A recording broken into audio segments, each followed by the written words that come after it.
Hello, hello, stream. Hello, stream. So this should be working okay, hopefully.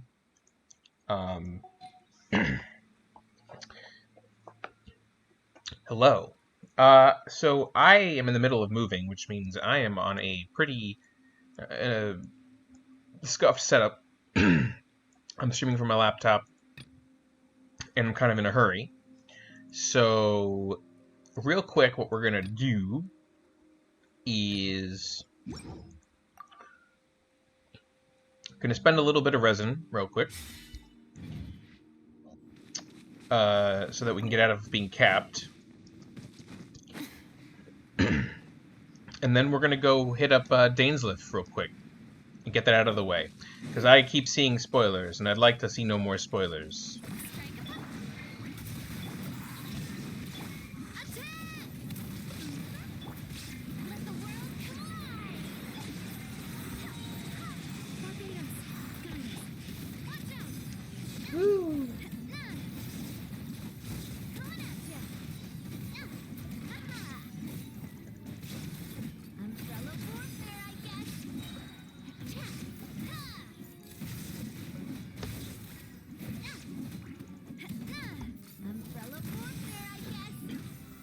I feel like that should be doing more damage than it is.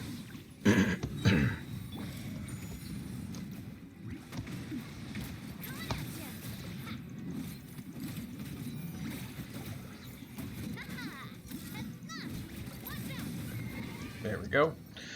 Did I take away some of your artifacts or something? Like, why are you doing 16k? That's weird. So yeah, I also, real quick before we get started with the,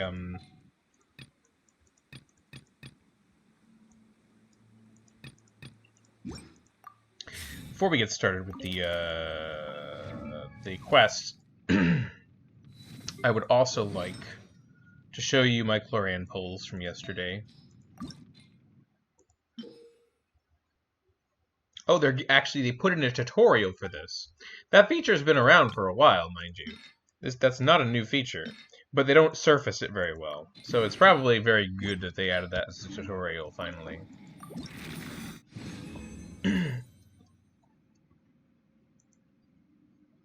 Alright.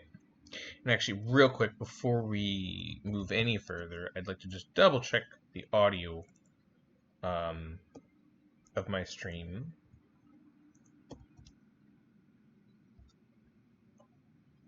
You might hear double for a second. Testing 1, 2, 3. Yeah, okay, cool. The most important thing is that I can hear myself. Alright. Alright, let's see if we can figure out the best way to show this. Because I did them yesterday on my phone. So I'm gonna just show them to you real quick. As a video, I suppose. But I haven't done that in a little while, and I don't know if it's easy or not.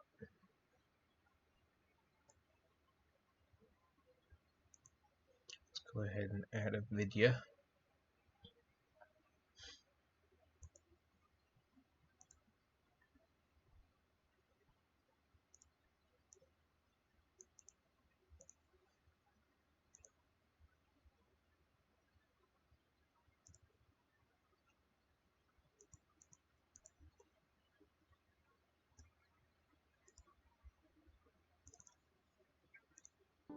Here we go. Alright, so, pity. What is pity here? I think I was at like 40, I'm not sure. I missed it. But it was on the screen. No, wait, no, I was at like 2. So that's 10 and 20. And 30.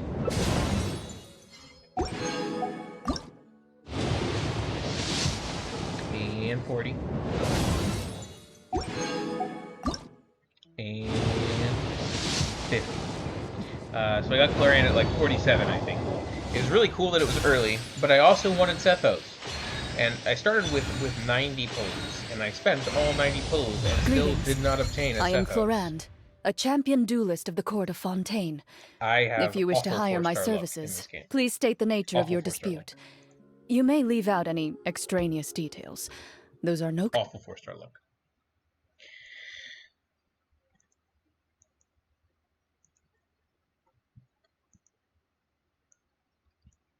Yeah, unfortunately for me, my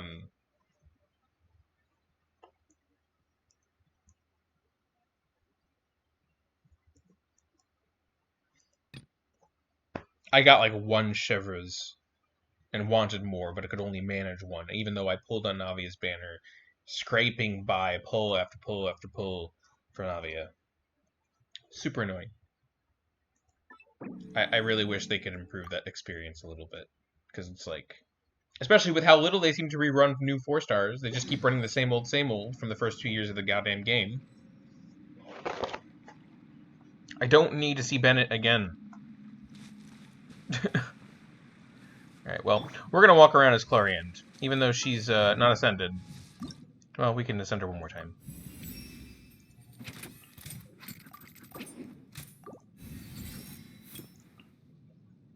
I do have the materials to do it one more time.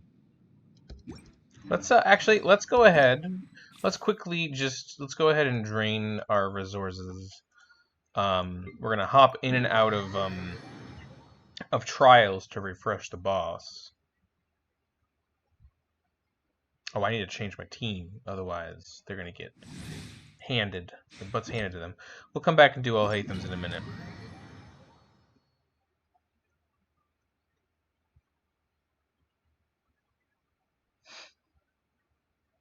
Unfortunately, also on a hard disk drive for the laptop.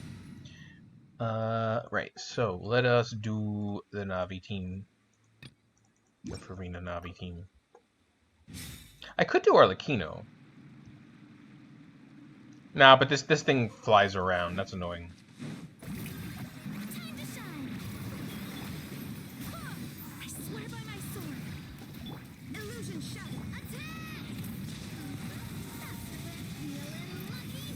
There we go.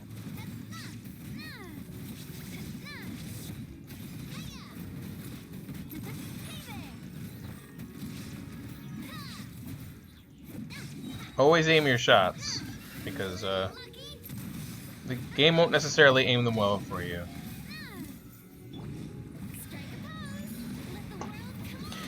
My Jean could really use a little bit more ER.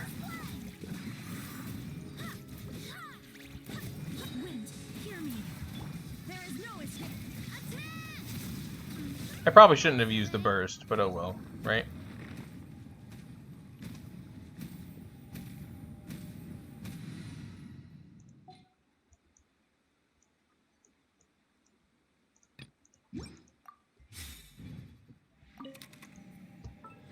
Right. I also need to give Clorand some artifacts. While we're waiting for the boss to respawn, let's throw on something random.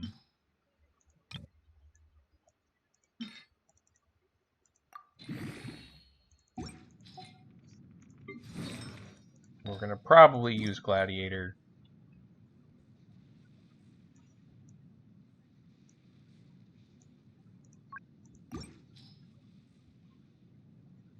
Well, 2-piece Glad, maybe. Hold on.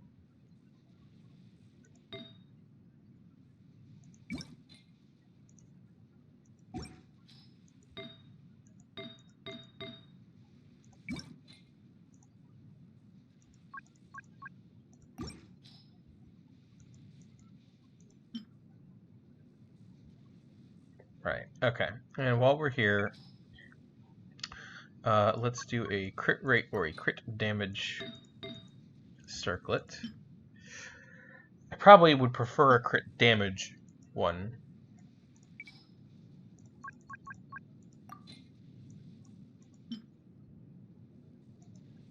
Really?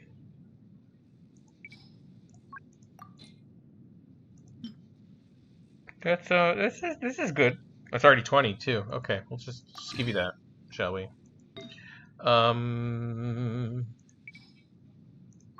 electro damage bonus or attack percent.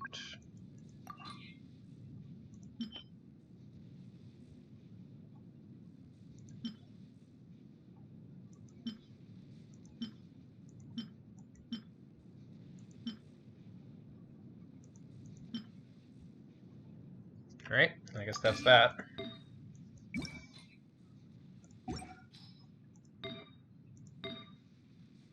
That was 2 glad pieces, right?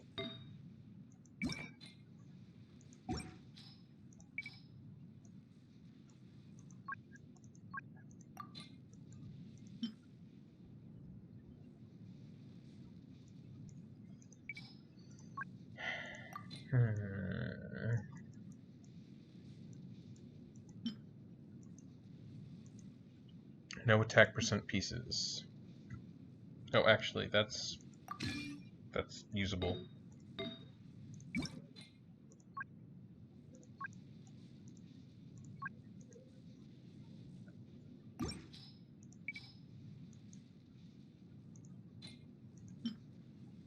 Huh.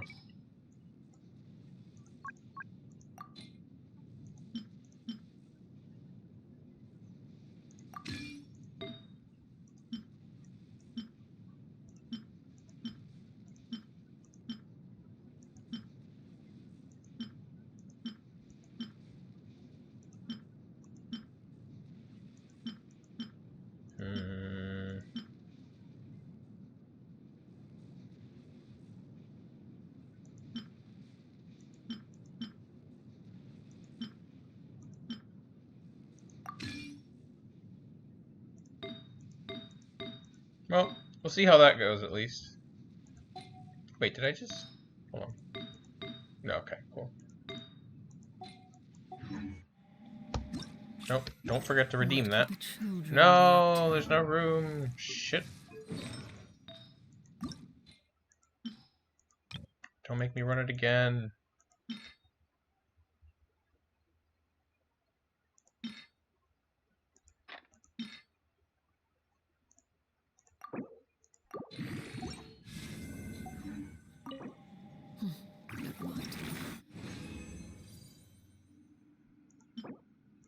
Man, I'm getting lucky with the drops here. Let's go. How many of those do I need? So why is it... Oh, I need to give her a wind glider. Thank you for reminding me. Let's see.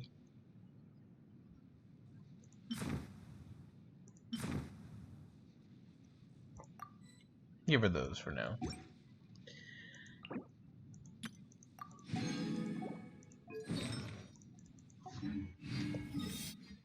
Alright, you've respawned by now, right? Yes, you have. Back to the team with you.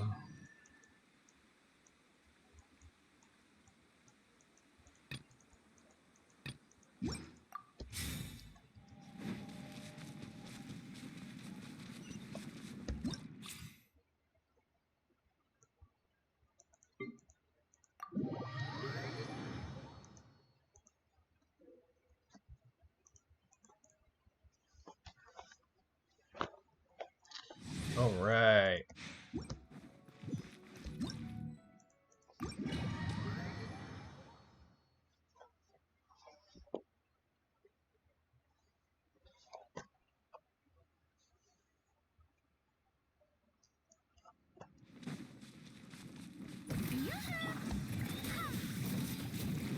Illusion shattered. Inazuma shines eternal.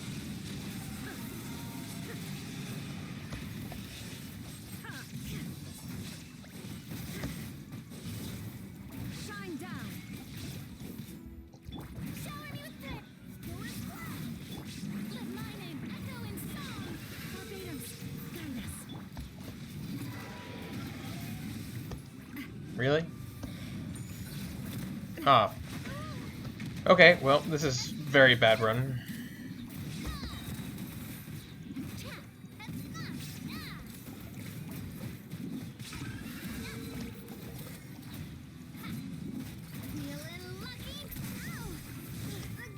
I tried to swap, but it wouldn't let me. Okay.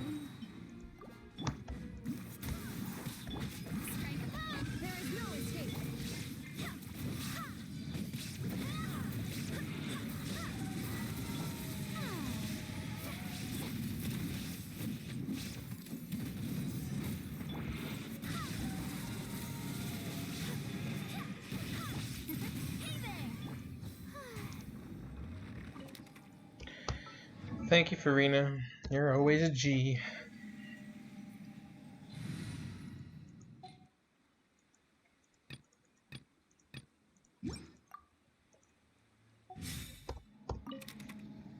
Right, what am I doing?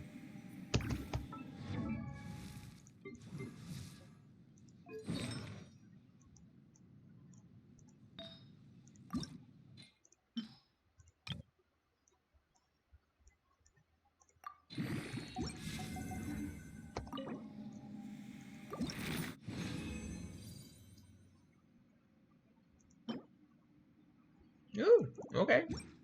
Actually, a really good feather. Even for Claran, specifically. I just can't because right now, wrong. That would lose the set bonus.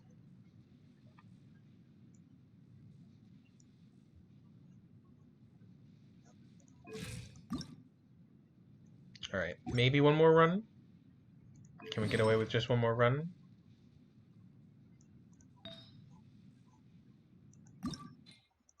So, did I say flower? I might. If I did, I meant feather.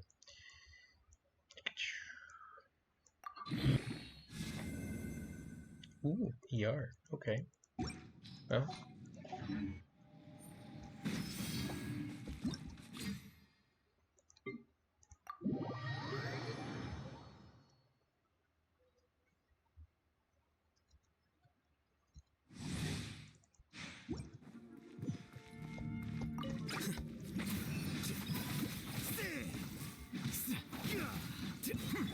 Oh, it's revealed. Let the show begin.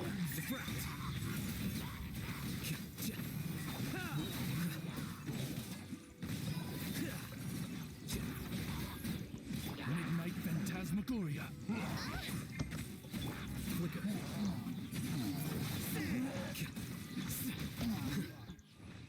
Damn, it was fast.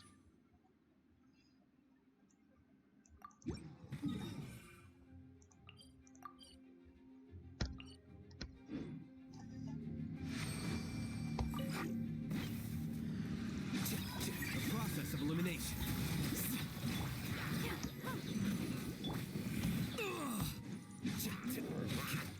As you wish, main foot.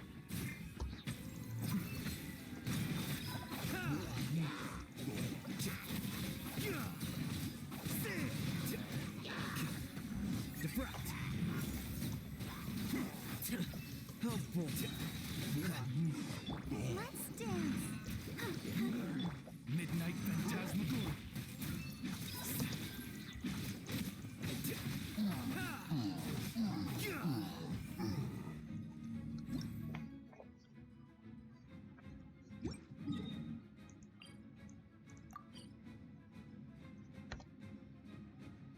Alright. Fingers crossed for 3. Give me 3.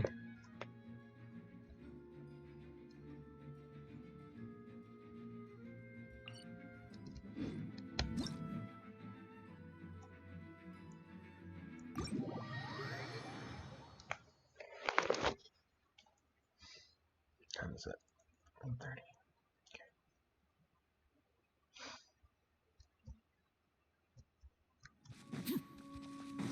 Well, we're going to use this team instead. Eyes.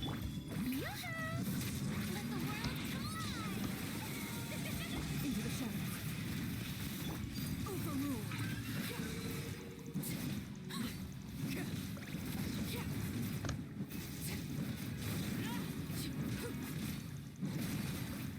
Oh my god, she does so much damage.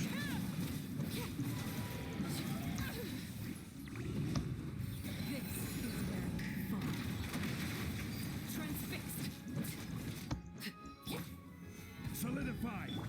Strike a pose. Loaded.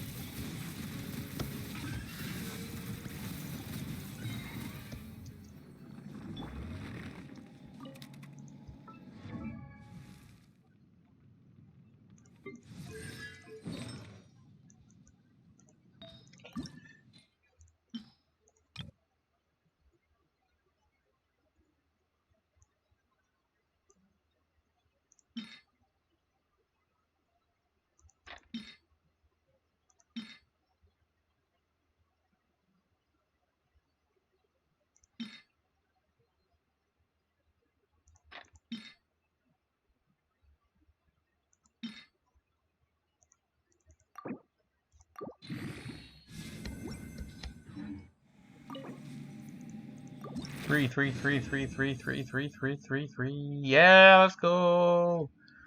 Let's go.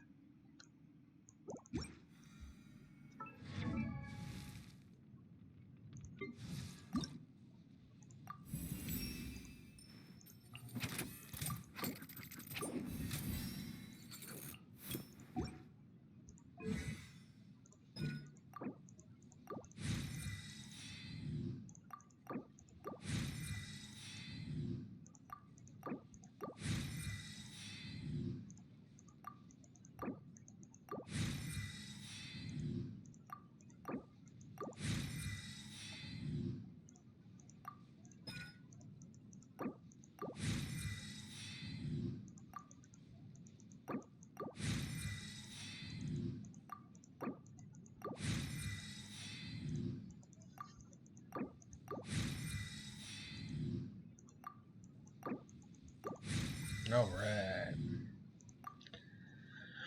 We'll just leave it like that for now, shall we? All right, let's go charge up over here at a statue of the Servant. And then we one thing I want to do before I forget is go put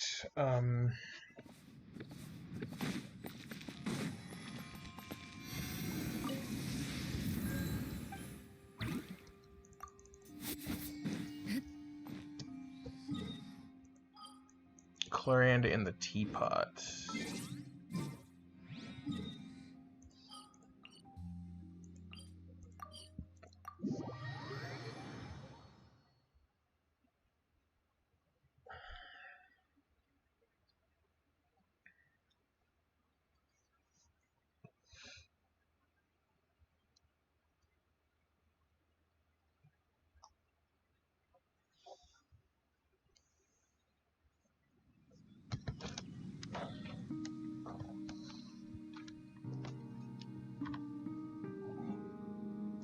Mm-hmm.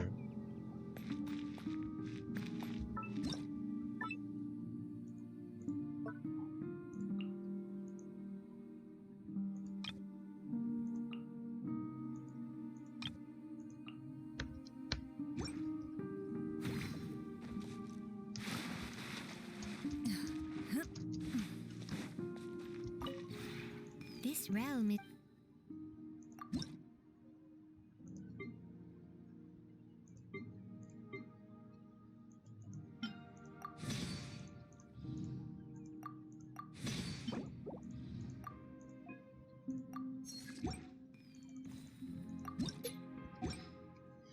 Yeah, I have to, because we're about to cap.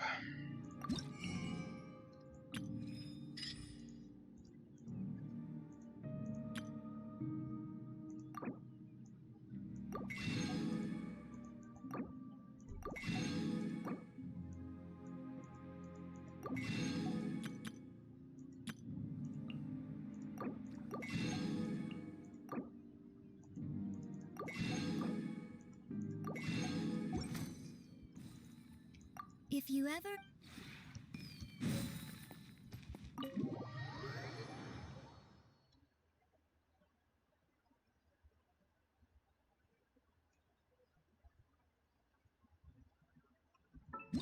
Alrighty.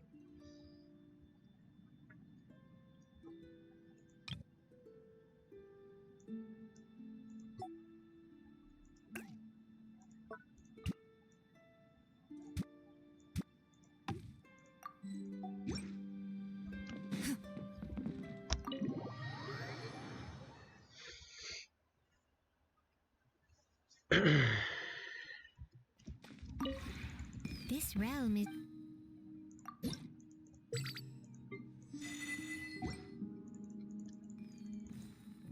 If you ever...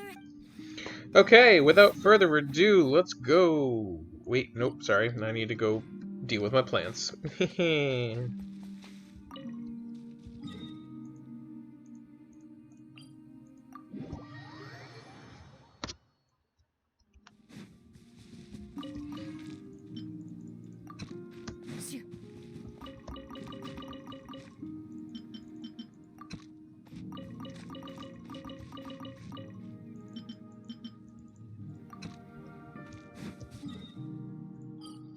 Okay, now we can go.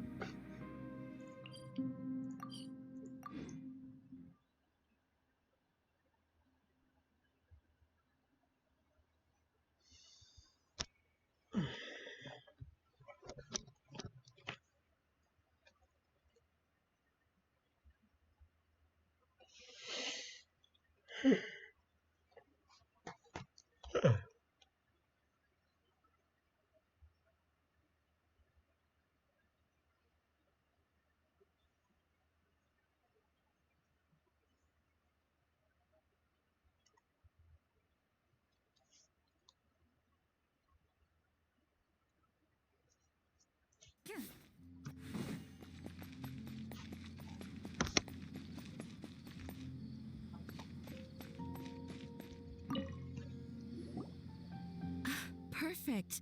It's you two. I have a commission here that has your names written all over it. In fact, I'd even go so far as to say you're the only ones for the job. That's suspicious. The only ones for the job? Huh. If our help is really that important, it's probably some Archon class commission, right? Never heard of that classification before. But sure, we're happy to take this on. Which Archon do you need us to deal with today? The Adventurers Guild doesn't employ that kind of classification system. In fact, this commission is also probably not nearly as intimidating as what you're expecting. Well then. All it asks us to do is to find a missing person. Oh, I see what you mean. Huh? Then why did you say we were the only ones for the job? I came across this commission while reviewing our backlog not too long ago. It seems simple, but our records indicate that over a dozen successive efforts to complete it have all ended in failure, despite attempts by several accomplished and renowned adventurers. Oh yeah? With the reputation of the Adventurers Guild and the performance of the Sumeru branch at stake, it's in our best interest to assign this commission to the adventurer with the highest completion rate over the past few years. Well, that's us for sure. Flattery will get you everywhere with Paimon.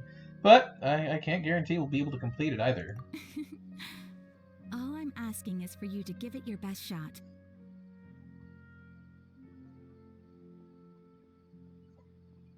If it proves to be beyond your capabilities as well, I'll talk to the commissioner about canceling the commission.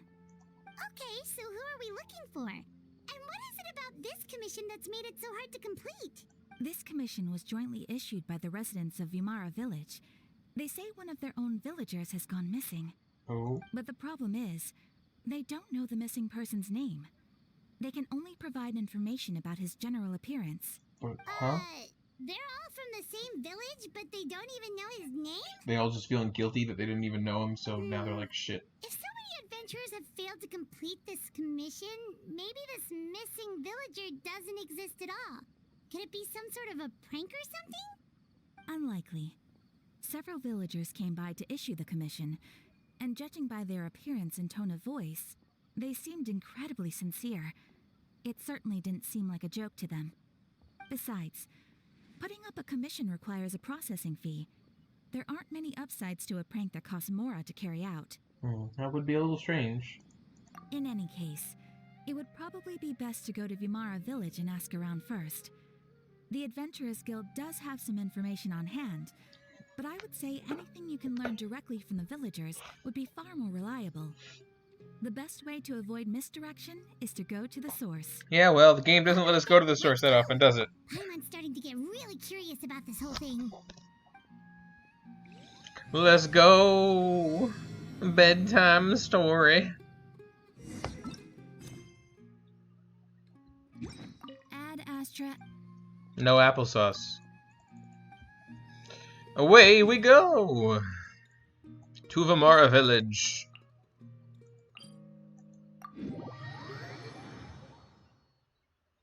Man, this town is 0-2 for missing people. They've had lots of missing people problems in the past, as well. We made it to Vimara Village! Why don't we talk to some of the villagers to learn a little bit more about the missing guy? How If dare this you? mission is really as challenging as Catherine made it out to be, we're gonna need to carry out a very detailed investigation. Don't remind me of the one who no longer exists in this world. Oh, they're not going to anymore. They changed the music. Hello there. You looking to buy something? I do business in this area. What kind of business? No, we're adventurers. Catherine sent us to look into a commission here in Vermara Village. Ah, so you're here about that then. Ah, you're not the first, that's for sure. We've certainly made a lot of trouble for you all. To be honest, we aren't holding out much hope. Many adventurers have made their way out here, confident they'd be able to help us, only to leave soon after with nothing to show for their efforts. We've pretty much had it up to here in questions, and the area around the village has practically been overturned in search of clues.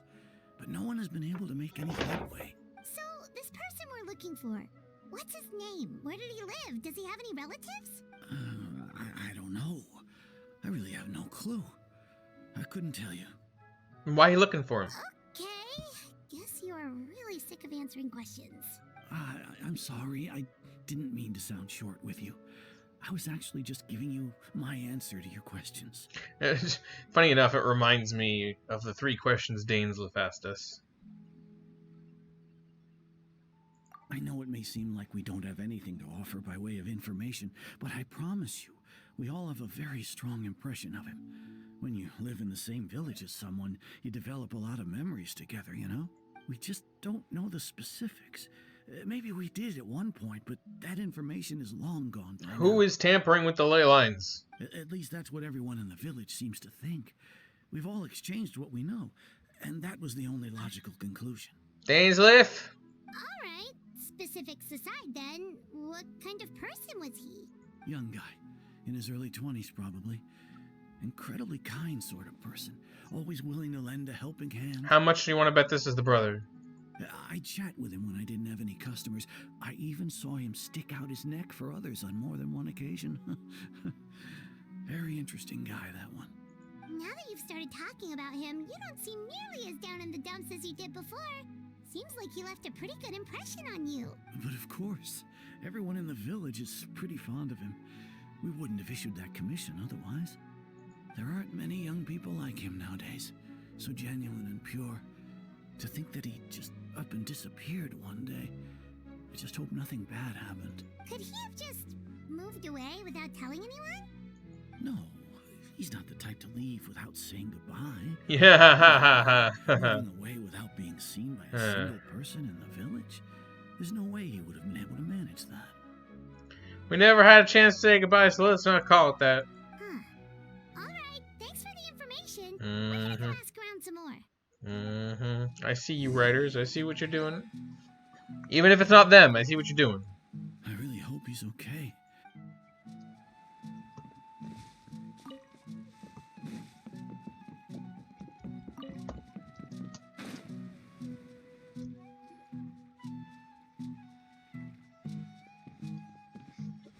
It's that guests I hear. Is it? You tell me. Medea, we're here to help you look for the guy that's gone missing. Ah, so that's what brings you to these parts. Coming all this way for our sake. That's so very kind of you. With your help, I trust that young man's case is in good hands. Could you tell us a bit about him? Of course. I'm happy to help any way I can. With my failing eyesight, I'm afraid I can't offer much about his appearance. But I do remember hearing the sound of his voice. Not recently, of course. That loss has left me feeling quite empty. I don't think his parents are still living in the village. But somehow he never seemed lonely. In fact, he was usually the one offering companionship to others. Maybe it isn't Dane, but still interesting. I'm sorry, maybe it isn't the sibling, but interesting though, nonetheless. It's a very it's just the way they're painting this He picture. would often take time to visit the elderly or play with the orphans in the village. And whenever someone had something on their mind, he was there to listen with open ears. He always knew just what to say. As the village chief, I owe him many thanks. Helping villagers navigate difficult moments in their lives should have been one of my responsibilities. But he was often the one rising to the occasion. Wow. He seems like like such a nice and gentle person. No wonder his disappearance affected you all so much. But, you wouldn't happen to know any details about his name, address, or family situation, right? I mean, Paimon, everyone, they have made clear that none of them remember this stuff. I'm ashamed to admit it, but I just can't remember. No matter how you look at it, I should know those things. But for some reason, no matter how hard I try to remember, the information just doesn't come. Perhaps my age really has caught up with me this time. It's okay. There's no need to force yourself to try and remember. We'll figure something out.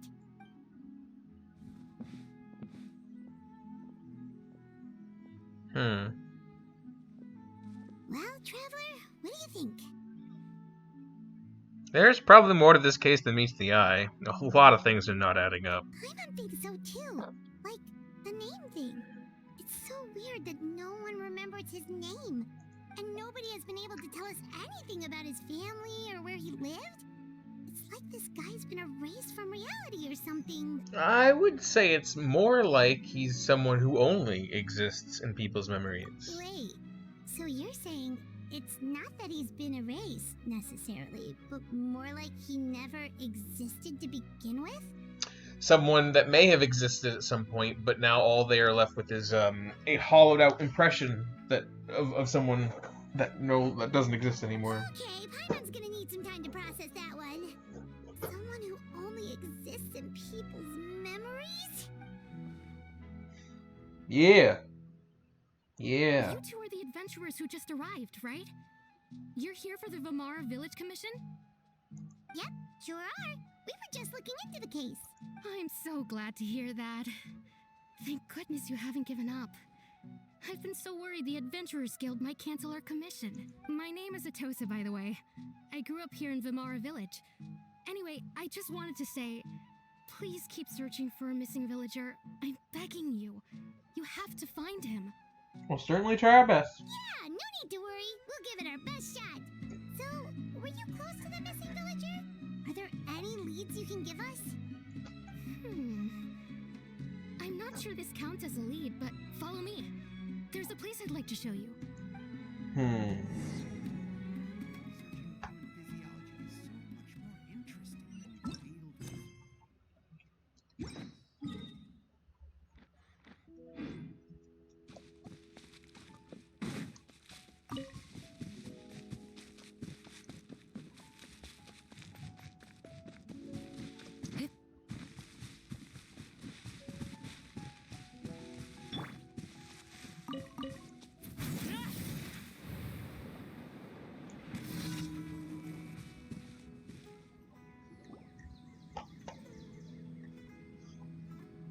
Is this the place?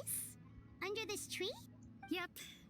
I know it doesn't look like much, but this place is very meaningful to me. It's so full of memories. We used to always sit together under this tree and talk. Sometimes we would look up at the clouds in the sky or stop to feel the wind against our skin. We could sit there for hours at a time, never realizing how long it had been. I was actually adopted by the people of Vamara Village. The forest rangers found me in the woods as a child. I was surrounded by such good people, and growing up in the village was so lively. Still, there were times when I couldn't help but feel incredibly alone. Sounds somewhat like the traveler who was adopted basically by the world. Alone? How should I put it? When something's bothering you, or when you have good news to share, you always want to talk about it with somebody. But for the longest time, I didn't know who I could talk to, or if I should say anything at all. Everyone has their own problems to deal with. Even if I might want to confide in others, I don't want to become a burden. Mood. I think I get what you mean. That's what family is for. Really? You know exactly how I feel? I used to have someone like that, a family member that I could talk to no matter what. But now I have a lot of friends who understand me and would be happy to hear me out. Wow, that's sounds really nice. You're quite lucky. When it comes to our missing villager, well, I guess you could say that to me. He felt like both a family member I could rely on and a friend who could really understand me.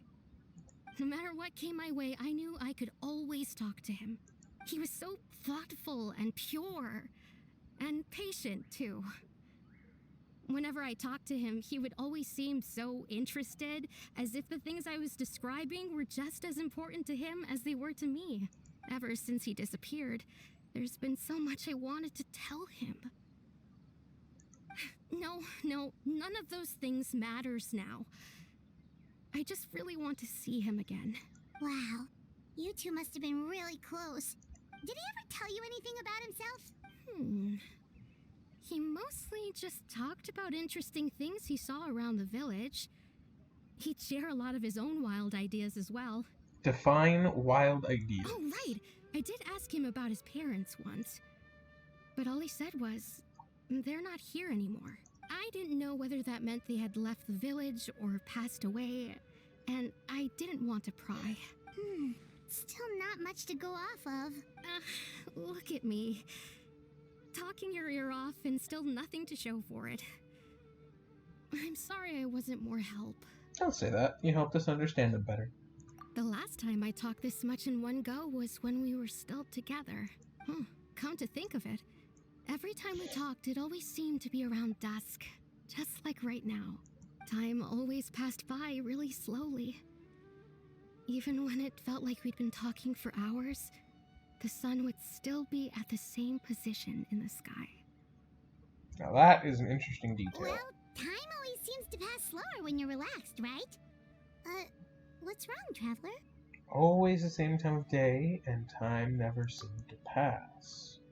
Based on what we learned, this is definitely not a regular missing persons case. What Atosa just told us about time could be the key to unraveling this whole mystery.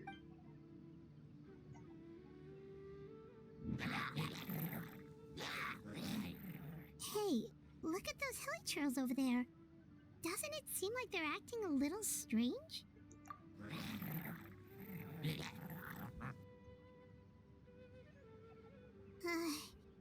The Abyss Order. Could they be the ones behind all of this? Some wacky shit going on.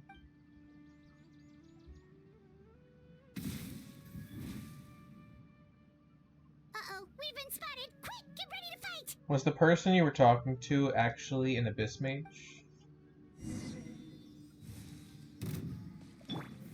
Stabilize.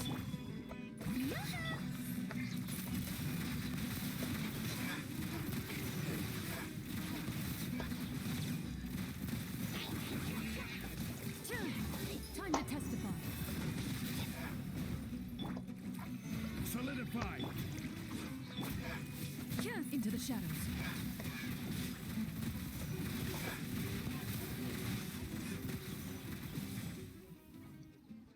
That was really cool. Thank you so That was much. really cool. I wasn't expecting monsters to show up. If you hadn't been here, I'm not sure what I would have done. It was no trouble.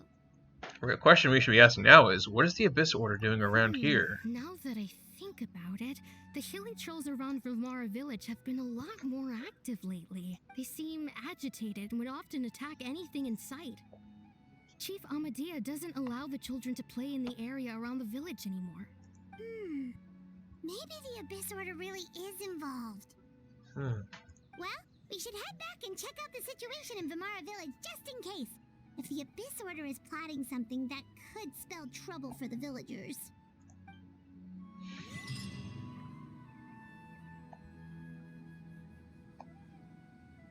Wait a second. The person! It's Dainslev! Mr. Leaf?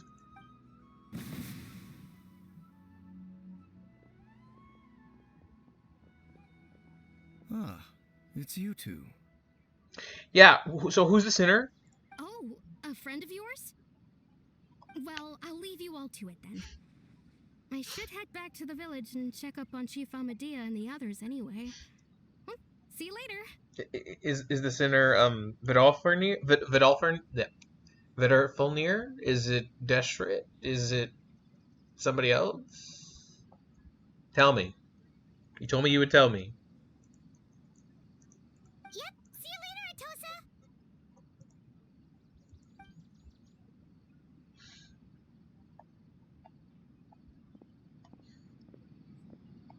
Why do you always have to pop up out of nowhere like that?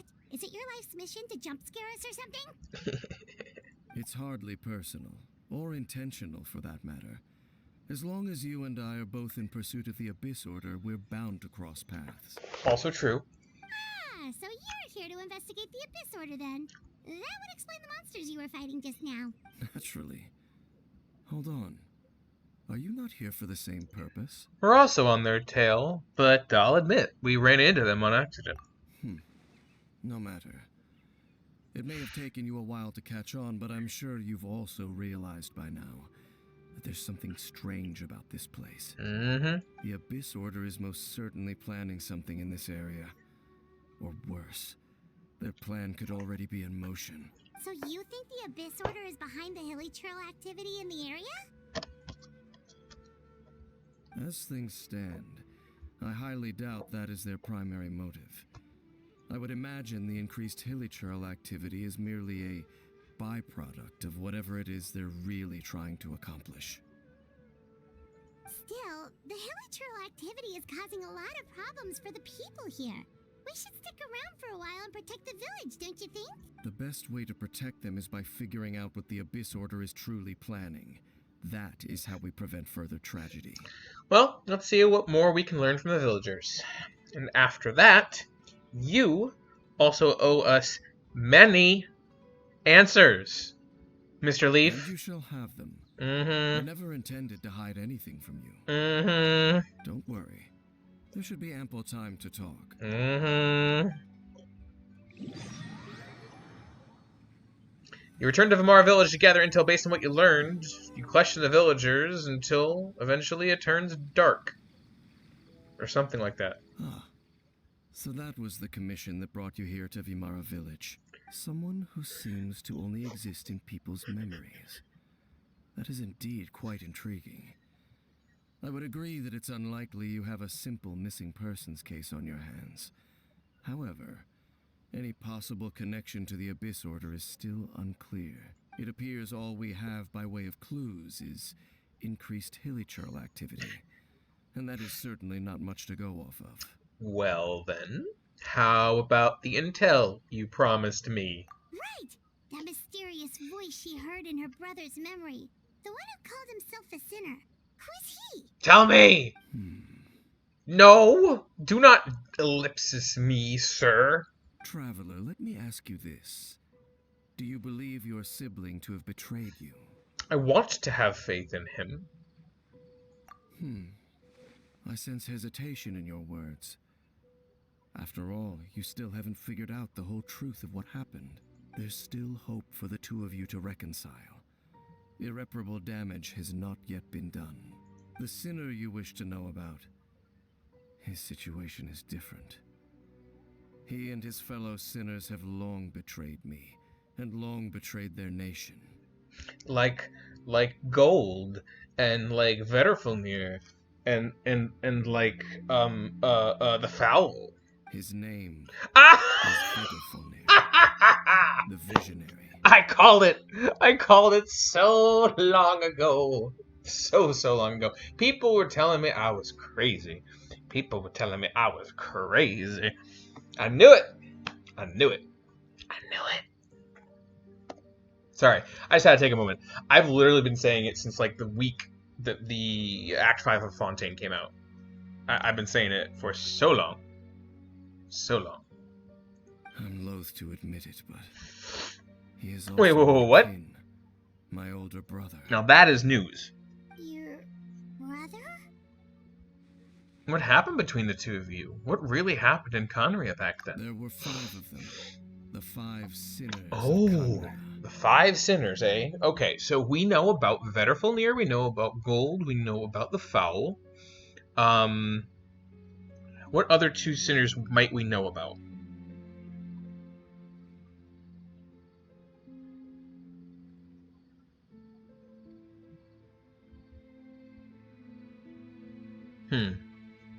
Maybe... I don't know. Alright, let's just continue. The wise Ooh. Roptatir, the visionary Vedderfolnir, Gold Rhindaughter, the foul Sertologi, and Rehir of Solnari, Rerir. I don't think we've heard about the wise and Rahir of Solnari yet, so... Okay. No matter how eroded my memory may become, I will never forget their names. One day, I shall have my vengeance. Wait, some of those names sound really familiar. Rhindaughter is the one who created Albedo. Sertologi is Skirk's master. And the one we just learned about, Dane's brother, Vedderfolnir. If he was the voice of the sinner, then the one who inspired Clotar to create the Abyss Order was him. Somehow, unsurprisingly, everything is connected. That's true, and the stone slates we found in that rune in Fontaine, the ones that outline Fontaine's prophecy, that was likely Vedderfolnir's doing as well. I said that too. I said that too. I knew it. And that was the thing I had said back then. I was like, okay, the thing about prophecies is that they have been injected into the timeline of events that lead to it. When you inject information about the future into the timeline, how does that affect the future? Are you creating that future by introducing that prophecy? Would that future have come to pass if you hadn't said it in the first place? The prophecy said nothing about a whale, pet whale, being raised in the primordial sea, and yet it just so happens that the events that occurred that were supposedly a punishment from Celestia were actually the doing of the pet of one of the sinners, where the other, where one of their other sinner friends is a visionary. Perhaps the visionary was like, hey, foul buddy, I need you to raise a pet whale so that we can have these events unfold that I can then prophesize, and then use that to get the Hydro Archon to go off herself. What better way to get one of the 7 Archons to destroy a seat than to make them think that Celestia is giving them no choice, when Celestia had nothing to do with it in the first place? They were once people of great esteem in Canria, those who carried the hopes of the nation. They were the best of their peers, outstanding in their respective fields. 6 of us, together. We should have been the ones to prevent the disaster. The ones to stop the Vinster King from continuing to rock the foundation of the world. Vinster King. Before we move on, I actually want to know what that word means.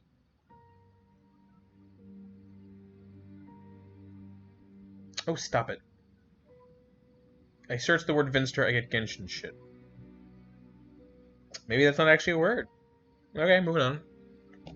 Yet, deep within, the 5 of them craved something more. They could not resist the call of the Abyss, and divided among themselves a power that could destroy the world. So they became sinners, but also transcendent beings, each in possession of world-shattering power. And when the cataclysm occurred, not one of them stood up in defense of their nation. Not one came forward to prevent the tragedy, and for that, they shall never have my forgiveness. Then my sibling came into contact with your brother. Indeed. If they are not stopped, the day is sure to come when they will also betray the entire world. Must be hard to talk about all of this, but thank you for telling me. Of course. As I said, I never intended to hide anything from you. So, Dane, what have you been looking into all this time? I've continued to investigate the questions surrounding the Loom of Fate. It's been quite some time since the initial operation was launched. I'm going to take a moment, actually, real quick, and just kind of go over some of my long-standing theories that may or may not come up here. I think that the hilly churls of the world, the hilly churls of Conria, basically, the post-Conrian hilly churls, became that way because they were technically Conrians from this, who went to Conria from the nations of the 7 Archons. and abandoned them. I think that they were always hilichurls, and I think that they were disconnected from Irminsul to stop the pollution of forbidden knowledge, and with that, the illusion that they were human was dispelled. It's possible that what Vedderfilnir did was hook Currybear back up to Irminsul, to the ley lines, and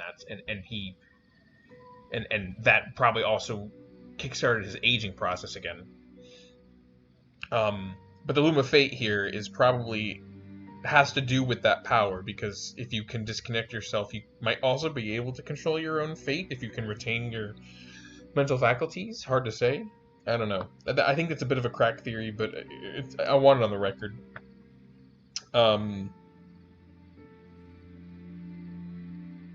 I think it's an interesting mirror of how, like, technically the people of Fontaine weren't real humans; they were Oceanids in human form, and I think that's a parallel of something. I think the humans of the Seven Nations aren't actually humans either; they're facade humans, just like the Fontainians were.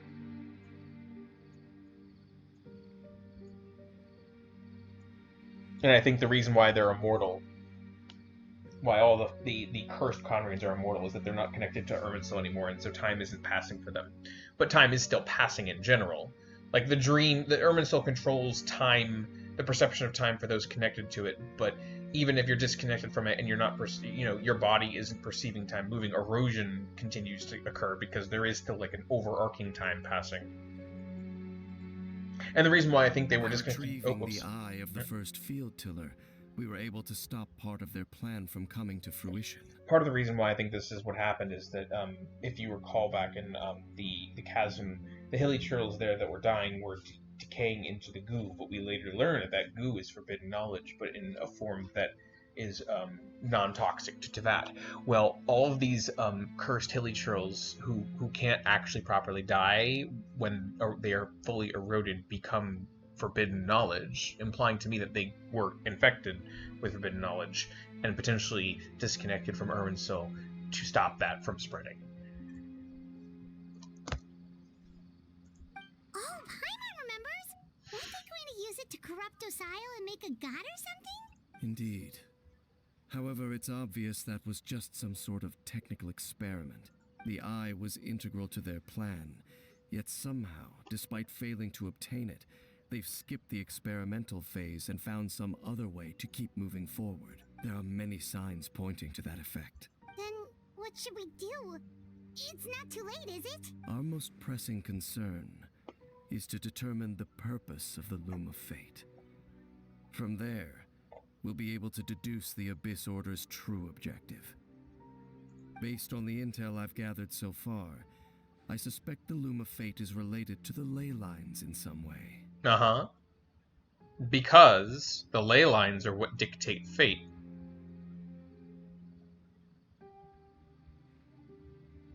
I also think Teyvat's a dream. That's a very popular theory, but I've always thought Teyvat is a dream, just like the Samsara. And I think that people are being reincarnated in a fashion similar to how the Akasha managed people's consciousnesses and kept looping them around into the dream. The ley lines? Traveler, you were able to observe your siblings' memories last time, yes?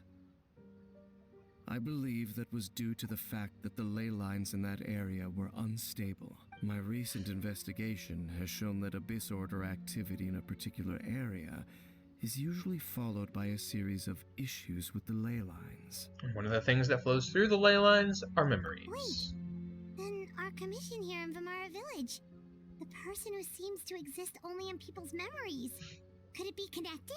Mm-hmm. Memories, ley lines, the Loom of Fate, the missing person that doesn't seem to exist. What's the connection between all of this? It's certainly possible. I'll join your investigation tomorrow. This missing persons case could very well turn out to be the key to unraveling these mysteries. Well, if we're teaming up with Dane again, we're gonna need all the energy we can get. Let's try investigating somewhere a little further away tomorrow.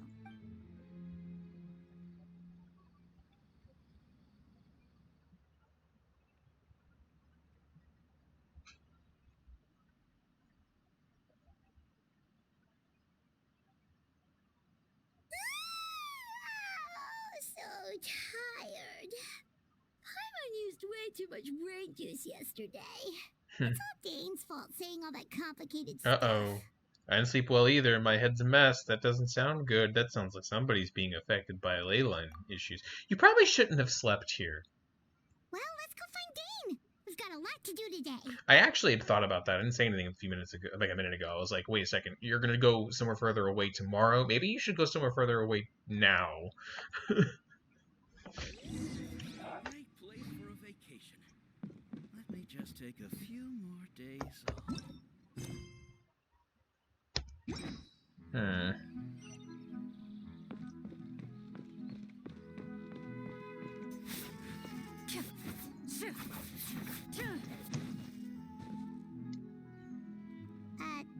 Dane?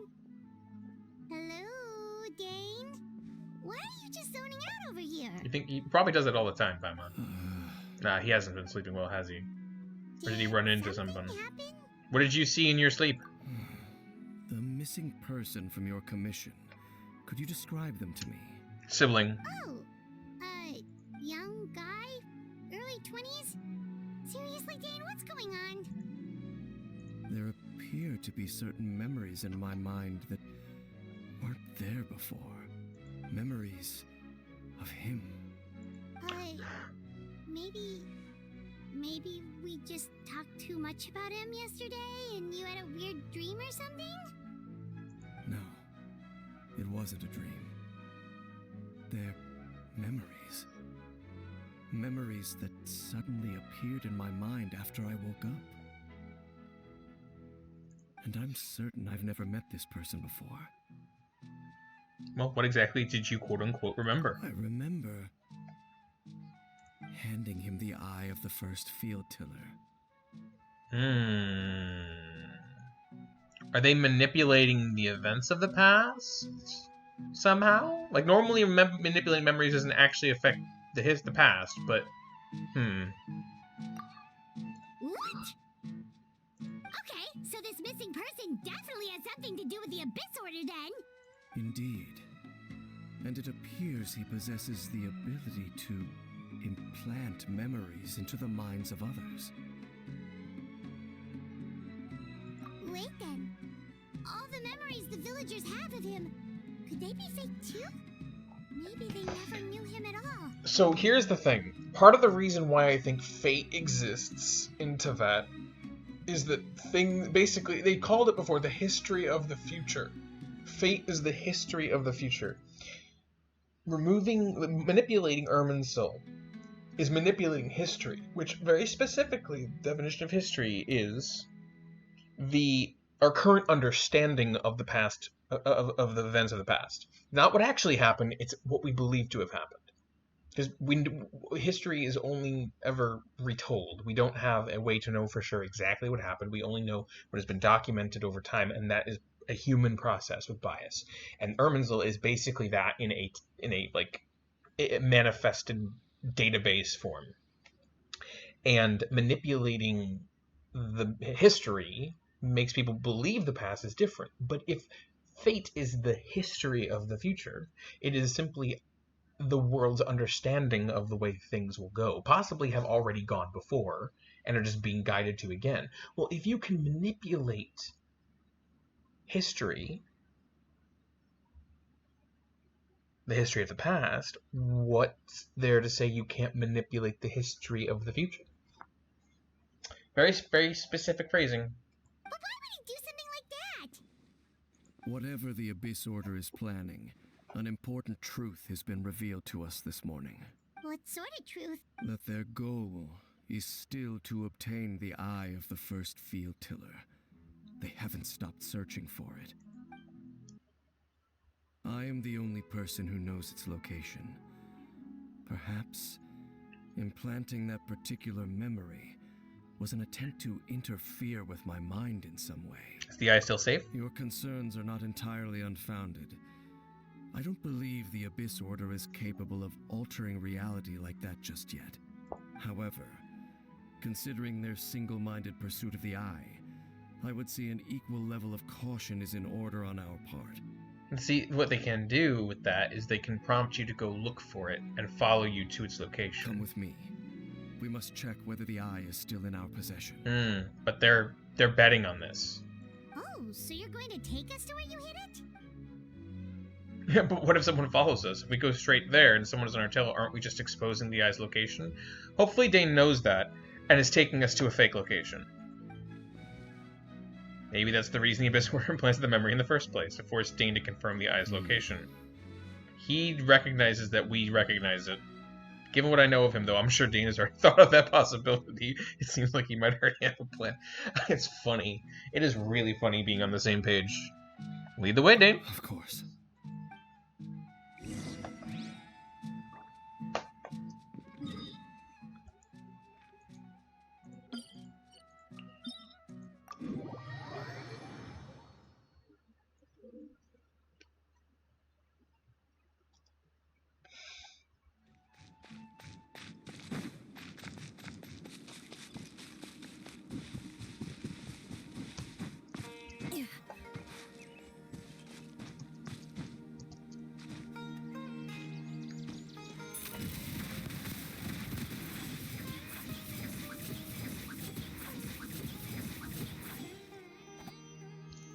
So you hid it way out here?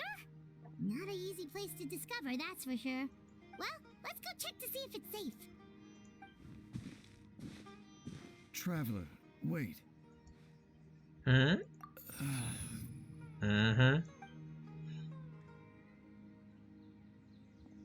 We've no time to lose. Let's head inside. What was Dane going to tell me just now? Hey, wait up!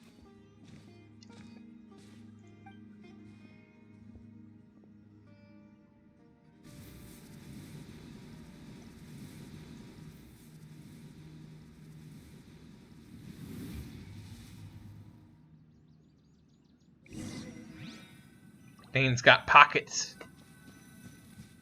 Place of Revelations. Dane brings you to where he hid the eye before. As you continue onward, the answers will soon be revealed. But when you step within, there seems to be something strange going on with Dane.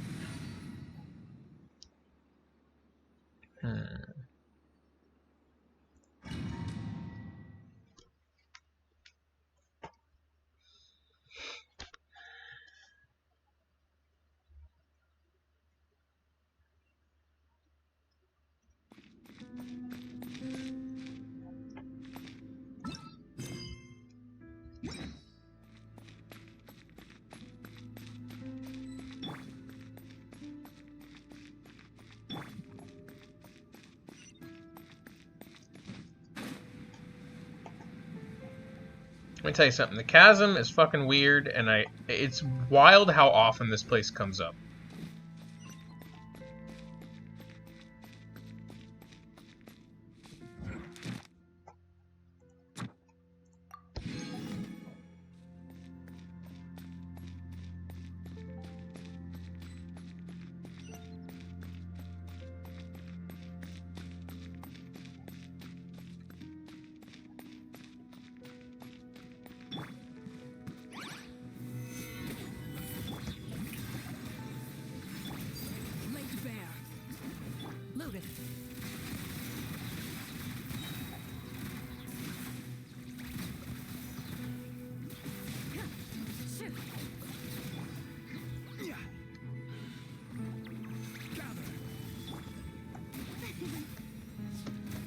Into the shadows.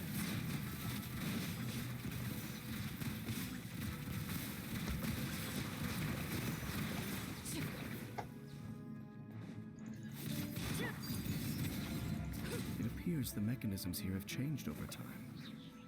You can access the upper floor through the side door. Perhaps you should try reactivating the mechanism over there.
Let's move the computer real quick.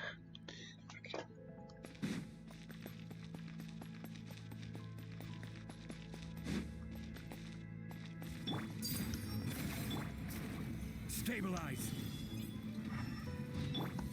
May I present? Evil looks. Shoot on sight.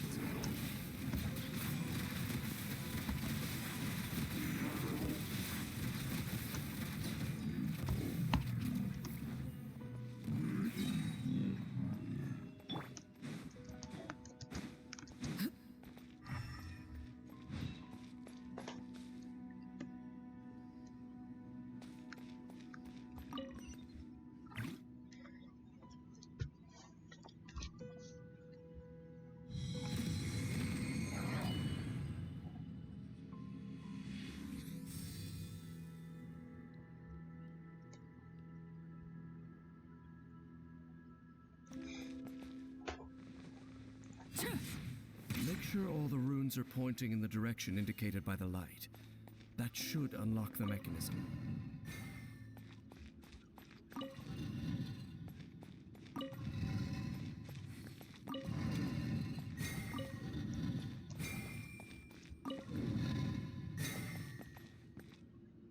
Ah, the door's open. Let's go. Our destination is just up ahead.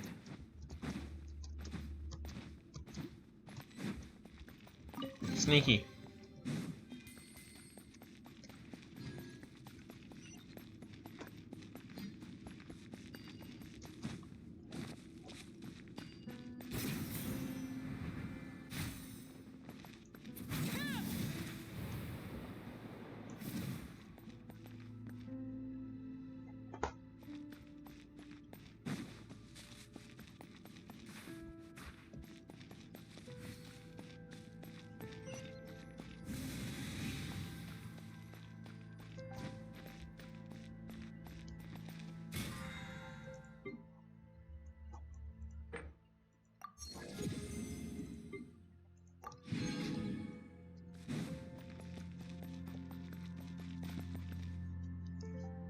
Cutscene time? Cutscene time.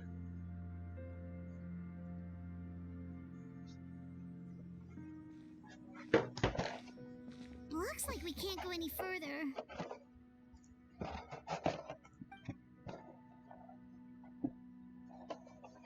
Be on your guard.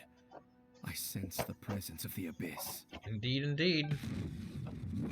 Oh, hey, look! Surprise, surprise. Surprise, surprise. Witness to Destiny's inception, vanguard of newborn fate, huh?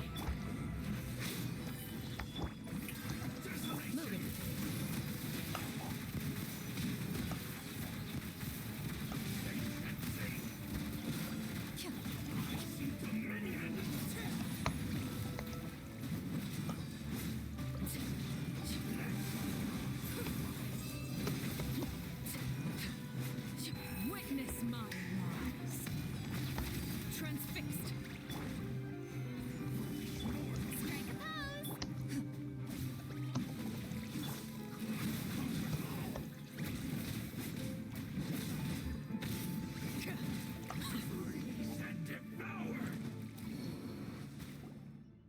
Just as I suspected. The false memories were a trap. The Abyss Order just wanted to follow us here. Now that they're in the vicinity, we should have a chance to see. Ooh. Dane? What's wrong? Can you feel that? There's been a disturbance in the ley lines. We can't, because we're not Must be really the work of the Abyss. tied to it like other people are, you know? Wow, you must be really sensitive to that sort of thing. Byron doesn't feel it. Though, this is putting a hole in my, Conrans are disconnected from the ley lines theory, but... You two, do as I say. Use that mechanism over there and leave this place. Leave you here on your own? Will you be alright? The Abyss Order is putting something in motion. If you return to Vimara Village, I suspect you might finally have the opportunity to locate the missing villager. Just think of it as a way to divide and conquer. Okay.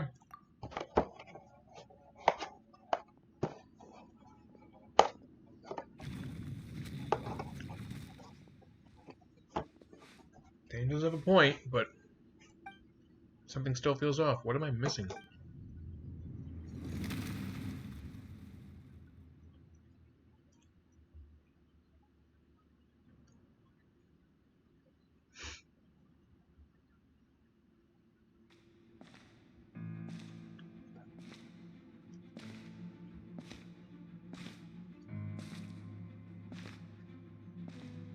Sibling time.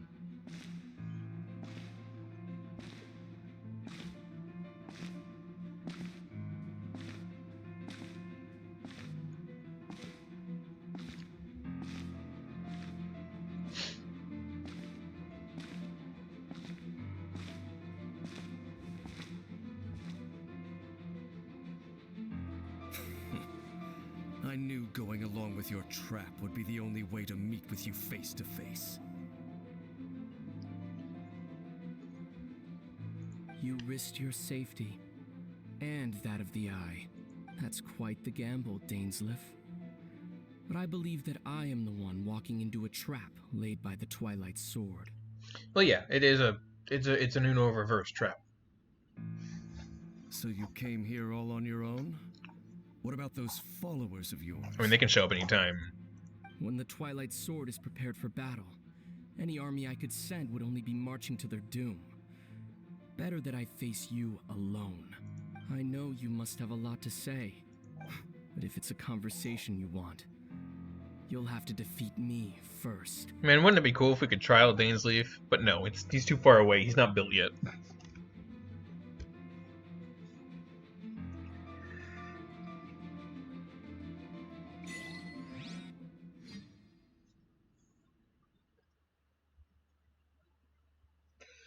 Surprised I am not.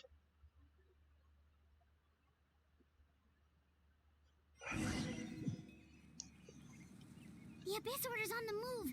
The ley lines are all out of whack. We better hurry back to Vimara Village and see what's going on.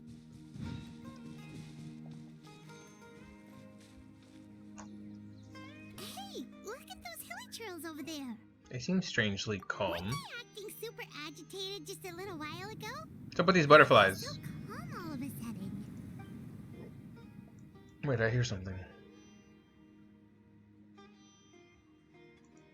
In the New World, they bade farewell to the shrouded sun.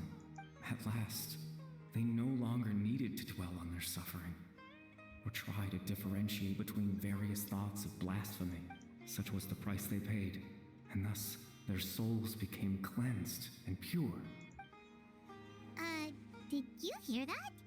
What was that sound just now? Someone's voice. It sounded so gentle. Could that voice be comforting the hilly trails in some way? Oh, this is weird. Let's check if this is happening anywhere else.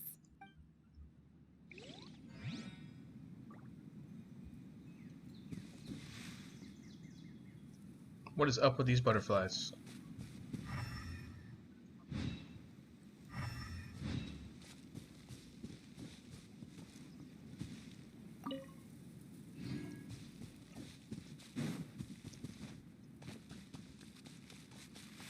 Looks like the same thing is happening over here too. The hilly trails are calm. You see, we're both still here. We've reclaimed an endless amount of time to love. Release your tears. You no longer need to hold back your sorrow.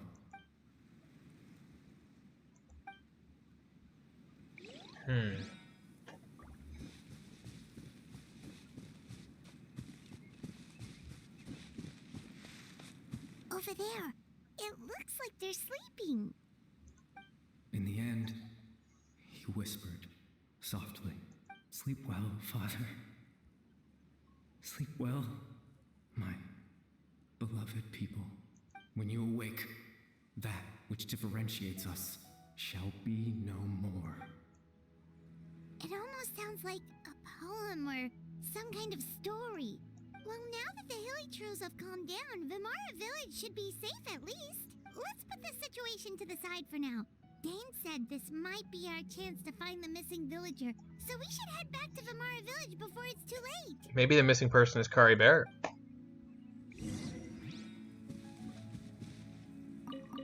Sorry guys, I need your seeds. I know you're not gonna miss them. Gamer instincts.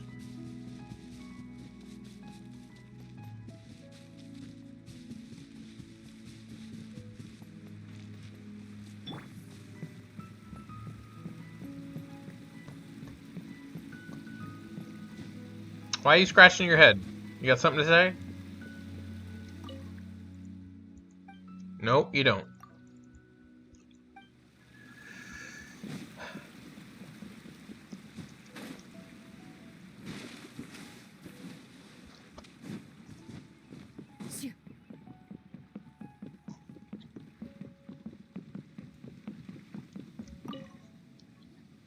Grandpa Medea, is everyone alright? The Abyss Order seems to be up to something nearby. The Abyss Order? This is the first I'm hearing of it. Thank you for your concern. But as far as I'm aware, it's been business as usual here in the village. Well, that's good to hear. Oh, also, you didn't happen to come across any clues about the missing villager while we were gone, did you? Someone's gone missing, you say? Who would that be? So I wonder if that missing person thing was potentially just bait. Huh? Things just got even more complicated. You know, the young guy from Vimara Village. The one you've been looking for all this time. You posted a commission with the Sumeru Adventurers Guild. That's kind of the whole reason we're here, actually. Your missing persons commission. Ah, I do apologize, you two. I hope I'm not worrying you too much. I'm sure it's just my age making me forgetful again. At least right now, I can't seem to recall whatever it is you're referring to. Perhaps you should try asking someone else. But how is that? Come on, Paimon. Thanks for your help, Grandpa Amadea. You know exactly how. Something's definitely not right. We just talked to Grandpa Amadea about the missing villager. There's no way he could have forgotten all about him just like that. What do you think, Traveler? Could everyone's memories of the missing villager have been erased again? Should check in with the others first. You're right. We should narrow down the possibilities first. Let's go ask someone else then.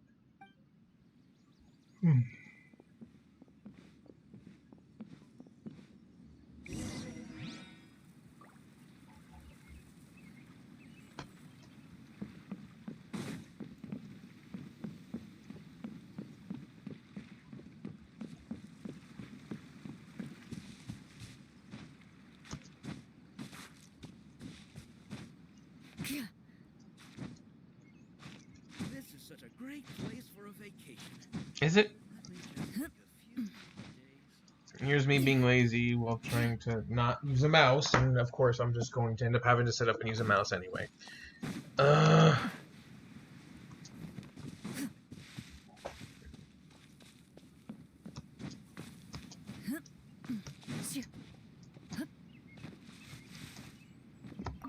Thank you. Someone's gone missing? Of course. Who? Just as expected. That guy you said a bunch of nice things about earlier? The one you always used to chat with. He's around 20 years old, and you said he was a kind, warm-hearted person? Oh, I know who you're talking about. Really? You remember? There aren't many young people who've earned that kind of praise from me. If you're certain that's what I said, then there's only one person who fits the bill. No doubt about it. But why'd you say he's gone missing? Have you seen him recently? Yeah, I just saw him leave the village. There was someone else with him, too. They couldn't have gone far.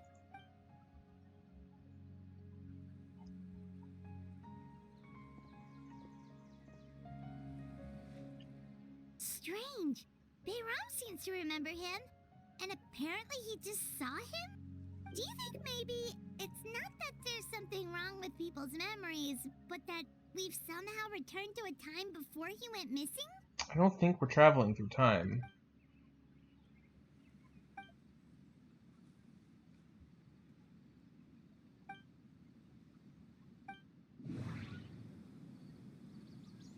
Let's go! Just like what happened with Greater Lord Rukkhadevata, no one remembers him. because there's been a change in people's memories. If this person only exists in people's memories, maybe we're in someone's memory right now. If we really did travel back to a time before he disappeared, that could explain why the villagers said he hadn't gone missing. Well, that's simple then. Right! Paimon totally forgot about the ley line disturbances. We're in someone else's memory. Just like how you entered your sibling's memory last time. That would also explain why we seem to be at a time before he went missing. Right. It's a memory after all. Then this is our chance to find him. Right. If he's someone who only exists in people's memories, then we're finally on the same turf. But didn't Bayron just say that he saw him leave the village with someone? Where should we go look for him? Who knows how long this ley line disturbance is gonna last? We might not have that much time, and we don't even know whose memory this is. Let's go through what we know so far. That'll help us narrow things down. We pretty much figured out that the missing villager has the ability to Implant memories in the minds of others. that. Could we try to figure out more about him using what we know of his ability? Like, does it maybe leave a trace that would somehow give him away? Those butterflies. Implanting memories into the minds of others must be an imperfect process. There's no way the new memories could perfectly blend in with the old ones. There has to be some kind of tell. Scenes from false memories will not change. Time does not pass within false memories. And false memories are easily forgotten. That's not necessarily true. There's a difference between memories that arise from lived experiences and those that are implanted into the mind. Perhaps it has something to do with time. If time was allowed to pass within the false memories, there's a higher chance they might conflict with someone's original recollection. That would make it much harder to avoid suspicion. All the memories seem to be set in or near Vimara village, but I'm still not sure if they're restricted to this location. I'm more likely to go with that one, but No. nah. Based on what we know so far, there isn't any evidence to support that conclusion. We know this is true. No wonder! All this time and the sky hasn't changed a bit. That must mean time isn't passing. Okay, I figured that. I noticed that, but how does that help us? We already determined we're in a memory. That just helps us further prove that we're in a memory, but what can we do with that knowledge? That's the tell of the fake memory. Okay, but what can we do with that The knowledge? implanted memories are basically taking place outside of the regular 24 hours of the day. If the memories included the regular passage of time, it would be easy for people to tell that something was off. Sure, but what do we do with that? Like there could be overlap or something. People might start to wonder why they remember doing two different things at the same time of day. I see. So what you're saying is get people to do something they weren't doing in the memory, and now all of a sudden they have a memory of doing two different things at the same time? But that would still... But you can't have a memory of the present time. If it's right now, this is a little bit... this is a bit of a stretch. Sure, the memories take place at a specific moment in time rather than over a period of time. I see what you're saying. He implants memories such that they are only moments, modified moments, not modified extended periods. Consider this in conjunction with what we already know. The question of whose memory this is seems to have an obvious answer. Really?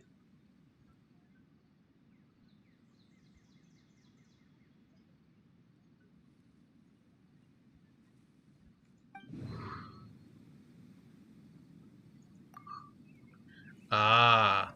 The color of the sky coincides with the moment in time she described. Yeah, it's probably her. We thought Chief Amadea forgot about the missing villager. Dainsleif had memories implanted into... Oh, right!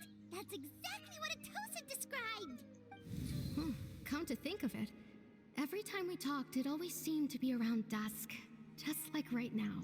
Time always passed by really slowly. Even when it felt like we'd been talking for hours, the sun would still be at the same position in the sky. I just thought that meant that she was in a dream. when those conversations happened. Yep, that has to be it. This is definitely Atosa's memory. I understand. If they really did go to that place at that particular point in time, and we saw them leaving the village, someone saw them leaving the village, that's probably where they are right now. Yeah, that's where they'll be. I understand the thought process.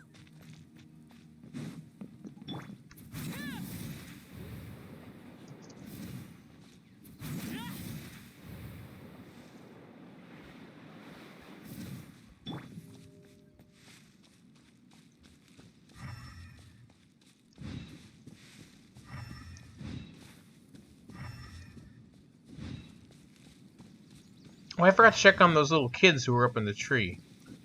There were kids up there.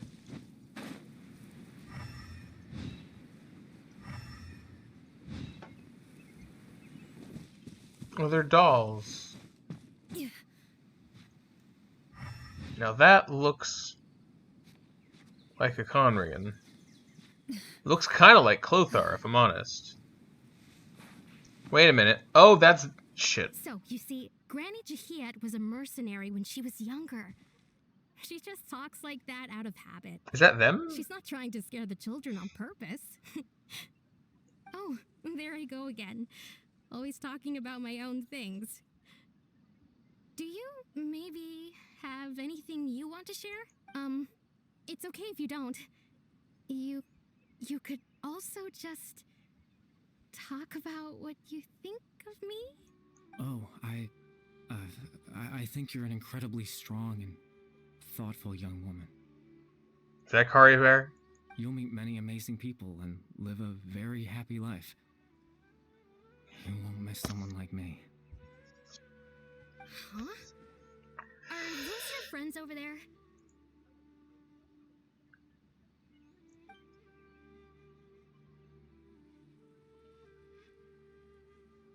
Finally found him, but why does he look kind of familiar? He looks like Clothar. Oh, right. This version of Atosa hasn't met us yet. Friends? I guess you could say that. It must have taken them a lot of effort to find me. So, I should see what they need. I'm sorry, Atosa. We'll have to continue this conversation another time. Another time, huh? Yeah, okay. I'll head back to the village then. Talk to you some other time.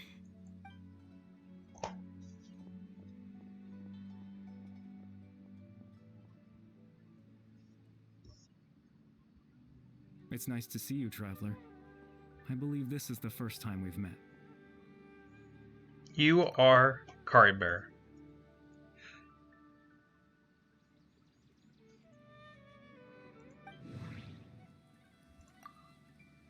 Born into abject sorrow, he shall now become the loom of fate.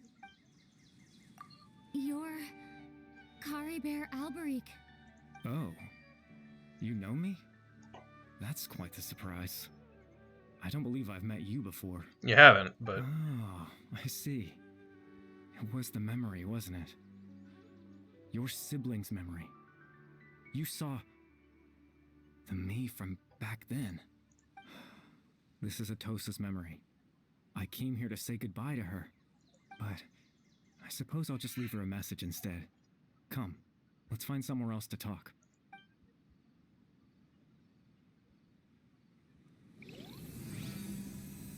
Ooh. No one's going to translate that, are they?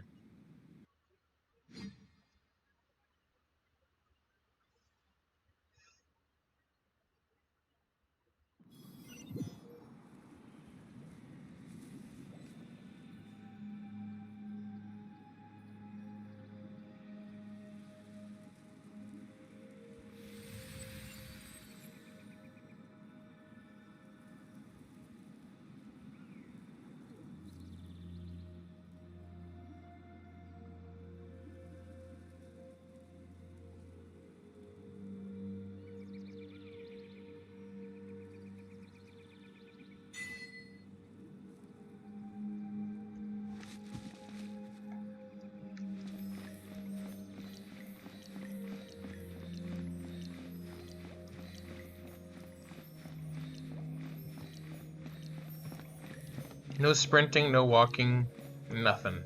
No jumping, even. No elemental sight. Our experience is being heavily controlled.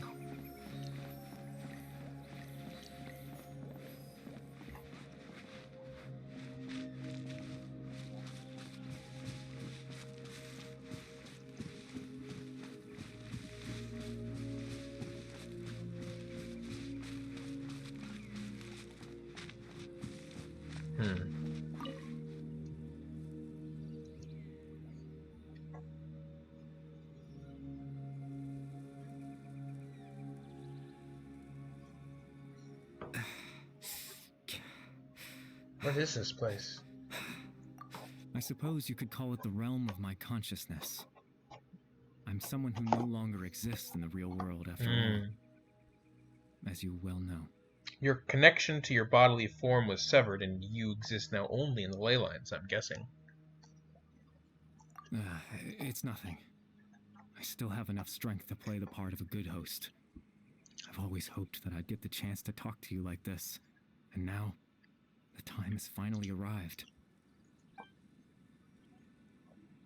This is a rare opportunity for me as well. I should try to learn as much information from Kari Bear as I can. What exactly happened to you? Extreme sorrow and pain. Hope and regret coursing through your veins. And a degree of abyssal power that defies comprehension. Father told me that once I possessed all those elements, I would become the loom of fate. But despite his intentions for me, I never truly became the loom of fate. I was merely used as a means for its construction. In truth, I died the moment I set everything in motion. The person you see before you now is nothing but a remnant of consciousness left over within the loom of fate. Kari Bear is dead. That's why he no longer exists outside of people's memories. As for your question, the loom of fate is a device capable of weaving ley lines. Fate. In its primitive form, it can only be used to create and implant memories.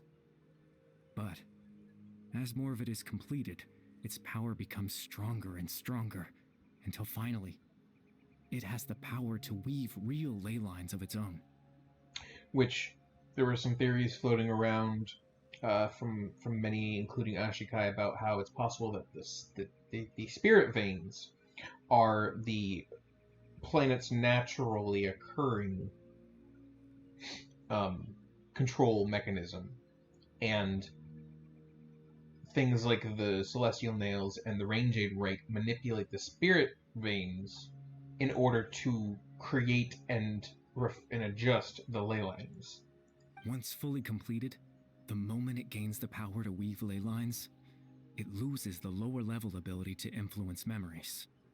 But it also becomes a tool that can change the entire world. Yes, I have the ability to control the loom in its semi-completed form. I suppose you can think of it as a form of compensation. After all, its existence cost me my life. So memories that suddenly appeared in Dane's mind were implanted by Kari Bear through the half-finished Loom of Fate. It makes sense, but I'm lost as to why he went so far as to introduce himself to all the residents of Amara Village. Fate. That. Oh. I was wrong to implant those memories. I'm sorry I caused so much trouble. Not only for everyone in the village, but for you as well. I just wanted them to feel like I once existed in this world. As if I had a chance at life. He simply wanted people to remember him. Because if you aren't remembered, did you ever really exist? Is at least a common philosophical question people ask. Does only existing in people's memories really count as living? Maybe not. I would say that no, it doesn't. But at the same time, even if you did live, if no one remembers you, if you left no mark on the world whatsoever, was there much meaning in your existence? And that's hard to argue as well. I know what you must be thinking. Why would I do something so meaningless? But I just couldn't accept it. I had to know what it would be like if I had my own life. What kind of person I would be. What other people would think of me. Who we are is not just us in isolation, but the reflection of ourselves we see in others. Chief Ahmadiyya, Baram, Granny Jahiyat, Atosa.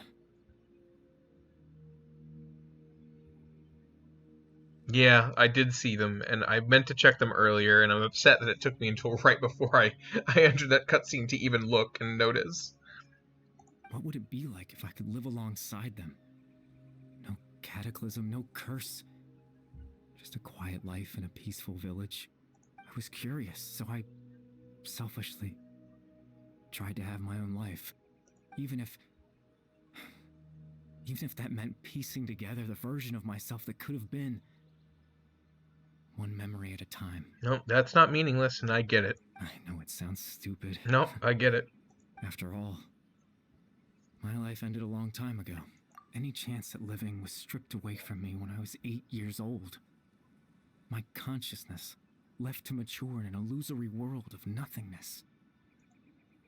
Even the form you see before you was nothing but an invention based on my father's appearance. An imagined version of what I would look like if I had the chance to grow up. In the end, this all stems from the tragedy that occurred in Conria back then. You know, everyone is looking for you. I know. But there's nothing I can do to make them find me. If I could exist in the real world, I would return without a second thought and surprise them with the suddenness of it all. But, well, that's not possible for me. As I understand it, even though you only appeared in their memories, your existence was a great comfort to them. They all believed you once lived among them. I know. Well, now that I found you, let's continue this conversation some other time. Dane might still need my help. Captain Dainsleif. Twilight Sword, you mean? No need to meet up with him. Things should already be settled on his end. Settled? Exactly. As someone who could only exist in people's memories, the fact that I'm able to talk to you in my consciousness like this can only mean one thing. The Loom of Fate has already been completed. Huh? So they did get the eye. Shit. No need to worry about Captain Dainsleif. He's absolutely fine. The only reason he lost the eye was because I happened to guess exactly what he was planning. Captain Dainsleif has had the eye inside his body this whole time, hasn't he? Wouldn't surprise me. His plan was to lure the Abyss Order to a false location, capitalizing on their pursuit of the eye in order to have the chance to confront the prince. He would then hand the eye to you and tell you to take it away from that location. That way, Captain Dainsleif could accomplish his own goal and ensure the safety of the eye all at once. A very thorough plan. But you never handed me the eye. That's right. Because in his mind, he had given it to you already. Ooh. Ooh. Ooh. Ooh. That hurts. That hurts. That is rough. That is tough. Yeah, you did. Clever. You made him think that? When? Before you two entered that false location. Yep. Traveler, wait.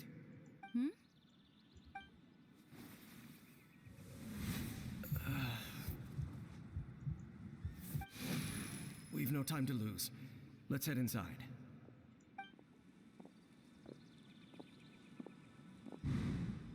So when Dane froze up back then, it was because a false memory was being implanted in his That mind. was when I implanted the memory of him handing you the eye.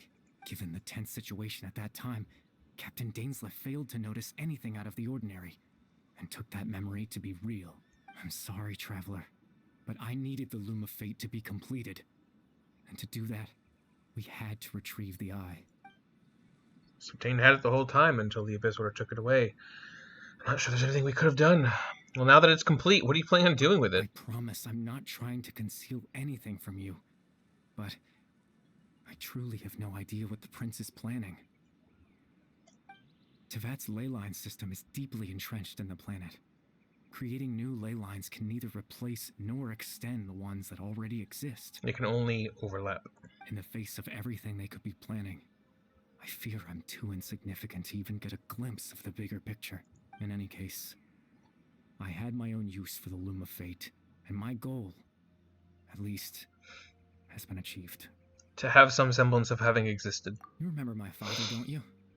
Clotar Alberic. I believe you saw him in your sibling's memory, after he used the power of the Abyss to restore consciousness to my hilichurl form. I suffered from an indescribable level of mental anguish. To comfort me, my father told me a story, that this was a fairy tale world where I had to take on the form of a little monster. That story managed to dispel my fears, even if just for a moment. My goal was simple: to use the Loom of Fate to implant a specific memory into the minds of the hilichurls. That was an accident. But, I see. So his goal was to do the same for them as his father had briefly done for him. In that memory, I would tell them a story, just like my father did for me. It was a story of fairy tales and love. But more than anything, it was the story of us.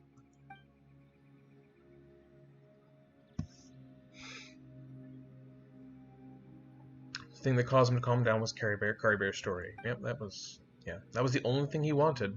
I understand. He's a good kid. He was a good kid.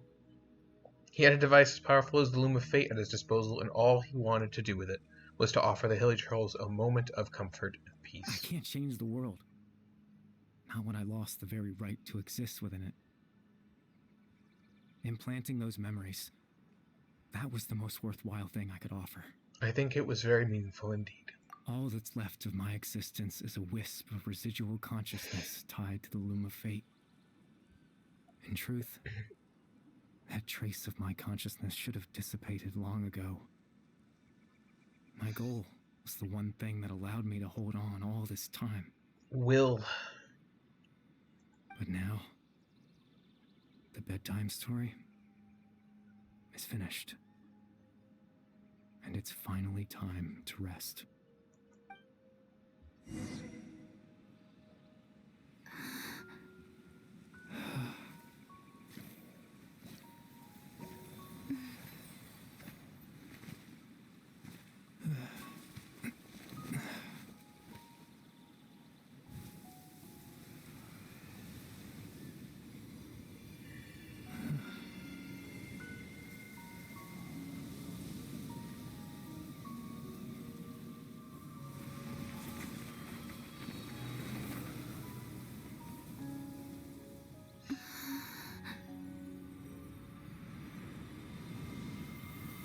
We never did get to ask what happened to Clothar, though.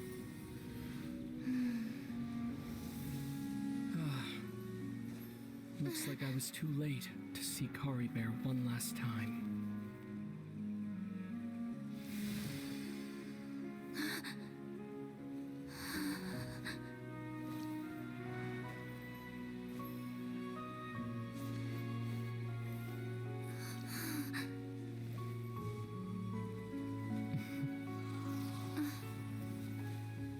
Kari Bear's consciousness is gone, and this space will soon disappear along with it.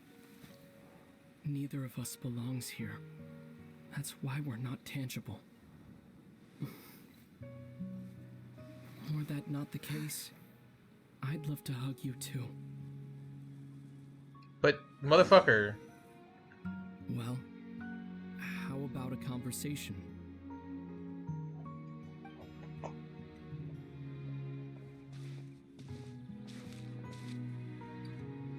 Lumine didn't look all that To just happy. stop and talk like this is certainly not easy to come by.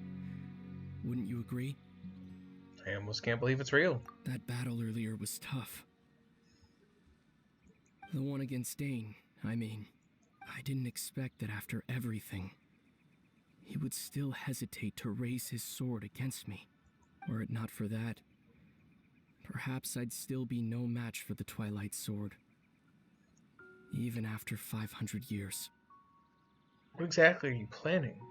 The Loom of Fate, huh? I still haven't found a way to utilize it to its full potential. But there's still time before the heavenly principles awaken. They're still asleep. Yes. For 500 years now, ever since the cataclysm in Conria, there's been no sign of activity. Not long ago, you witnessed the Hydro Archon destroy her divine throne. Yes, such a flagrant disregard for the rules. And still Celestia took no action. I suppose that's proof enough of the Heavenly Principles situation. However, the Heavenly Principles will awaken. We just don't know when that will be, or what might trigger it. You really hate them, don't you? You could say that. Just look at Kari Bear. He was so pure and single-minded. The space we now find ourselves is a perfect representation of who he was.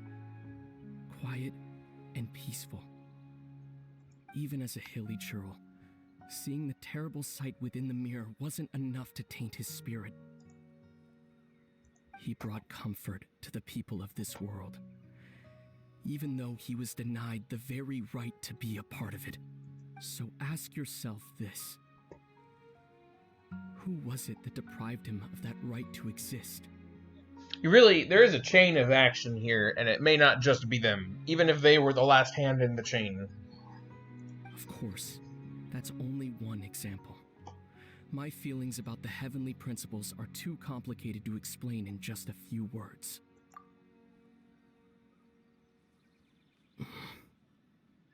Lumine?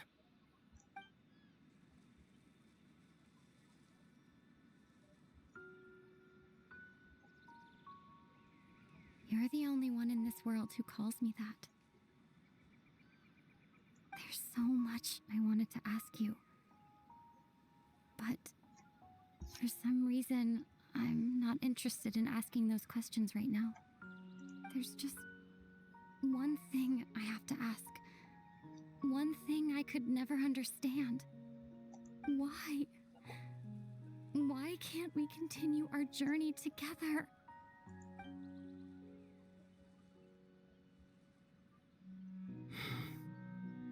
At the end of my journey, I arrived at a place known as the Sea of Flowers at the end. Do you remember? A long time ago, when we traveled between worlds together, you told me you wanted to find a place in the universe where that one flower was in full bloom. To have a place like that suddenly appear before me? Well, would you think of that as a coincidence? Someone manipulated yo ass. I miss you too, Lumine. But as this war continues to rage, and as I continue to seek that final answer, I don't even know how to face myself sometimes. Let alone my own sister.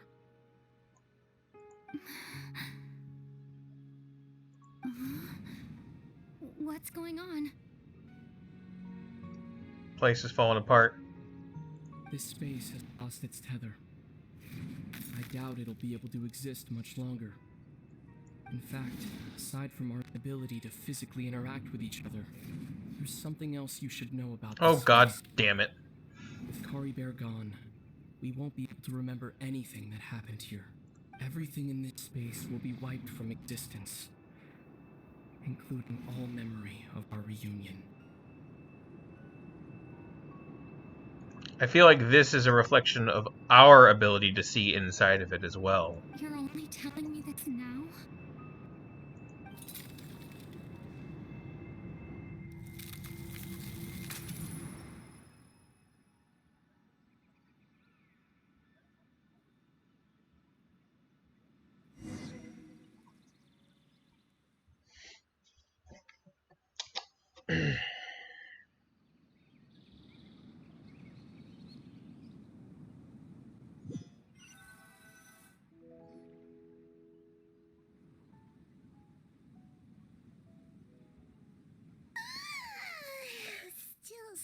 sleepy. Paimon's head feels all fuzzy. Oh, Paimon woke up a little earlier than you, so Paimon will fill you in. The villagers said that they saw us sleeping near the village yesterday. They couldn't wake us up no matter how hard they tried, so they decided to just bring us back here.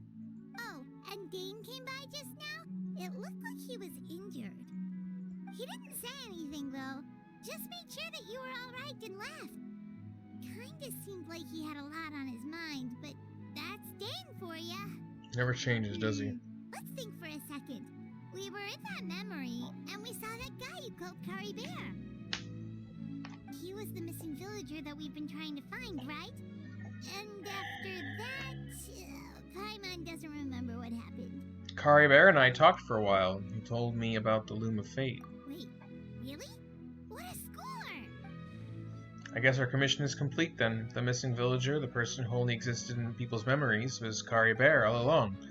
But now that he's gone, I'm not sure how to explain things to the villagers. Well, what happened after that?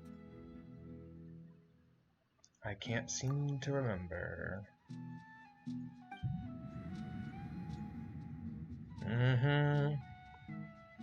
Ah, there you are. Sleep well? Bayram, you sure seem happy. Did something good happen? Something good? Huh. Wasn't anything good or bad, I'd say. It's just that, well, the village organized another search party yesterday. It didn't feel right to leave all the searching to the adventurers. So there we were, searching away, when suddenly this one guy said it all came back to him. According to him, one day around dusk, he was passing by this one tree outside the village, and he saw our missing villager. There he was, sleeping under that tree all by himself. His parents came a little later to wake him up, and they all left together. They looked like quite a happy family, apparently. And after that, well, we all started to feel like that really is what happened. Kind of strange that we forgot all about it for so long. That's how he said his goodbyes. That's the last memory he gave him. And we also remembered his name, Kari Bear. Now, that's not a name you hear every day. Would have been helpful if we remembered it sooner. That is a unique name. Make sure you remember it this time. Well, I hope he's happy wherever he is. And we're all relieved now that we know what happened. Seems like everyone thinks Kari Bear left the village. That's probably for the best. At least they have some sort of explanation now. Kari Bear is gone, the Loom of Fate is complete, and no one else will try to change the villagers' memories. Paimon wonders how Atos is doing. Maybe we should go check on her. If she hasn't remembered like everyone else, we can tell her what happened. Paimon didn't see her in the village just now, so she's probably at the tree. Come on, let's go talk to her.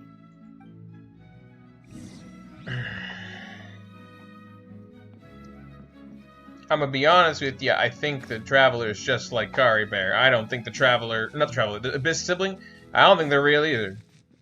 I think the Abyss sibling is a dream puppet like Dunyarzad was in the very last loop of the Samsara. I think the real Abyss sibling is out there for all those Ether players out there. And their Abyss sibling is me, my Lumine.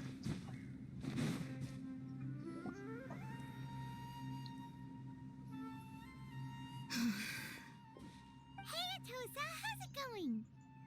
Oh, it's you two. I was just about to go looking for you. I wanted to thank you. I was part of the search party, so I remember what happened to Kari Bear now. Honestly, I just can't believe I forgot something so important. I'm sure he wouldn't want you to forget him. Well, I don't think he wanted her to, even if he thought she would. It's funny, but I have this feeling he told me the same thing. I just can't seem to remember when. I guess it doesn't really matter anyway. Life is made up of a series of memories. As long as I hold on to our time together, he'll always be a part of my life. I'm just happy I got to meet him. So, who cares what happens in the future, right?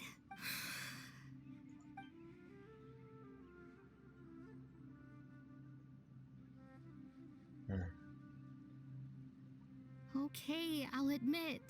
I'm just putting on a brave face. I was dumped, wasn't I? No. Otherwise, why would he just leave like that without saying goodbye? I'm sure he had his reasons. You don't need to comfort me. I'll be okay. It's just like Kari Bear said. It's the things we overcome that make life more precious.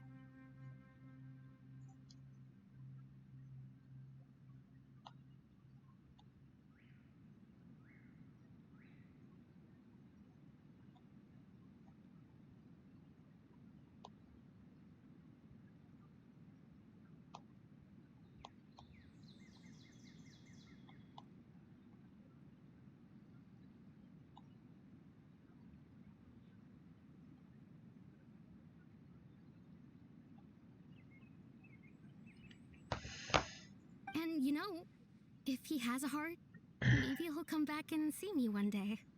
Anyway, thanks for all your hard work, you two. I promised I'd help Granny Jahiet with something, so I should head back. Goodbye. Well, that should be it, right?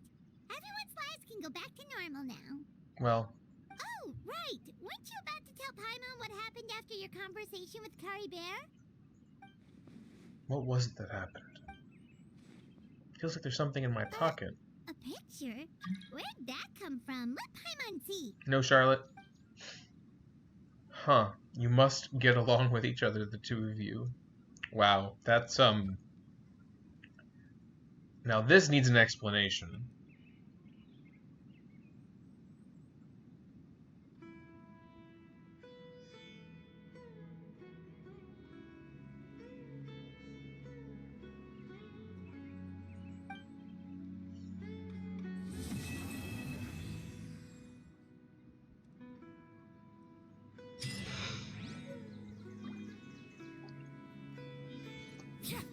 God damn it.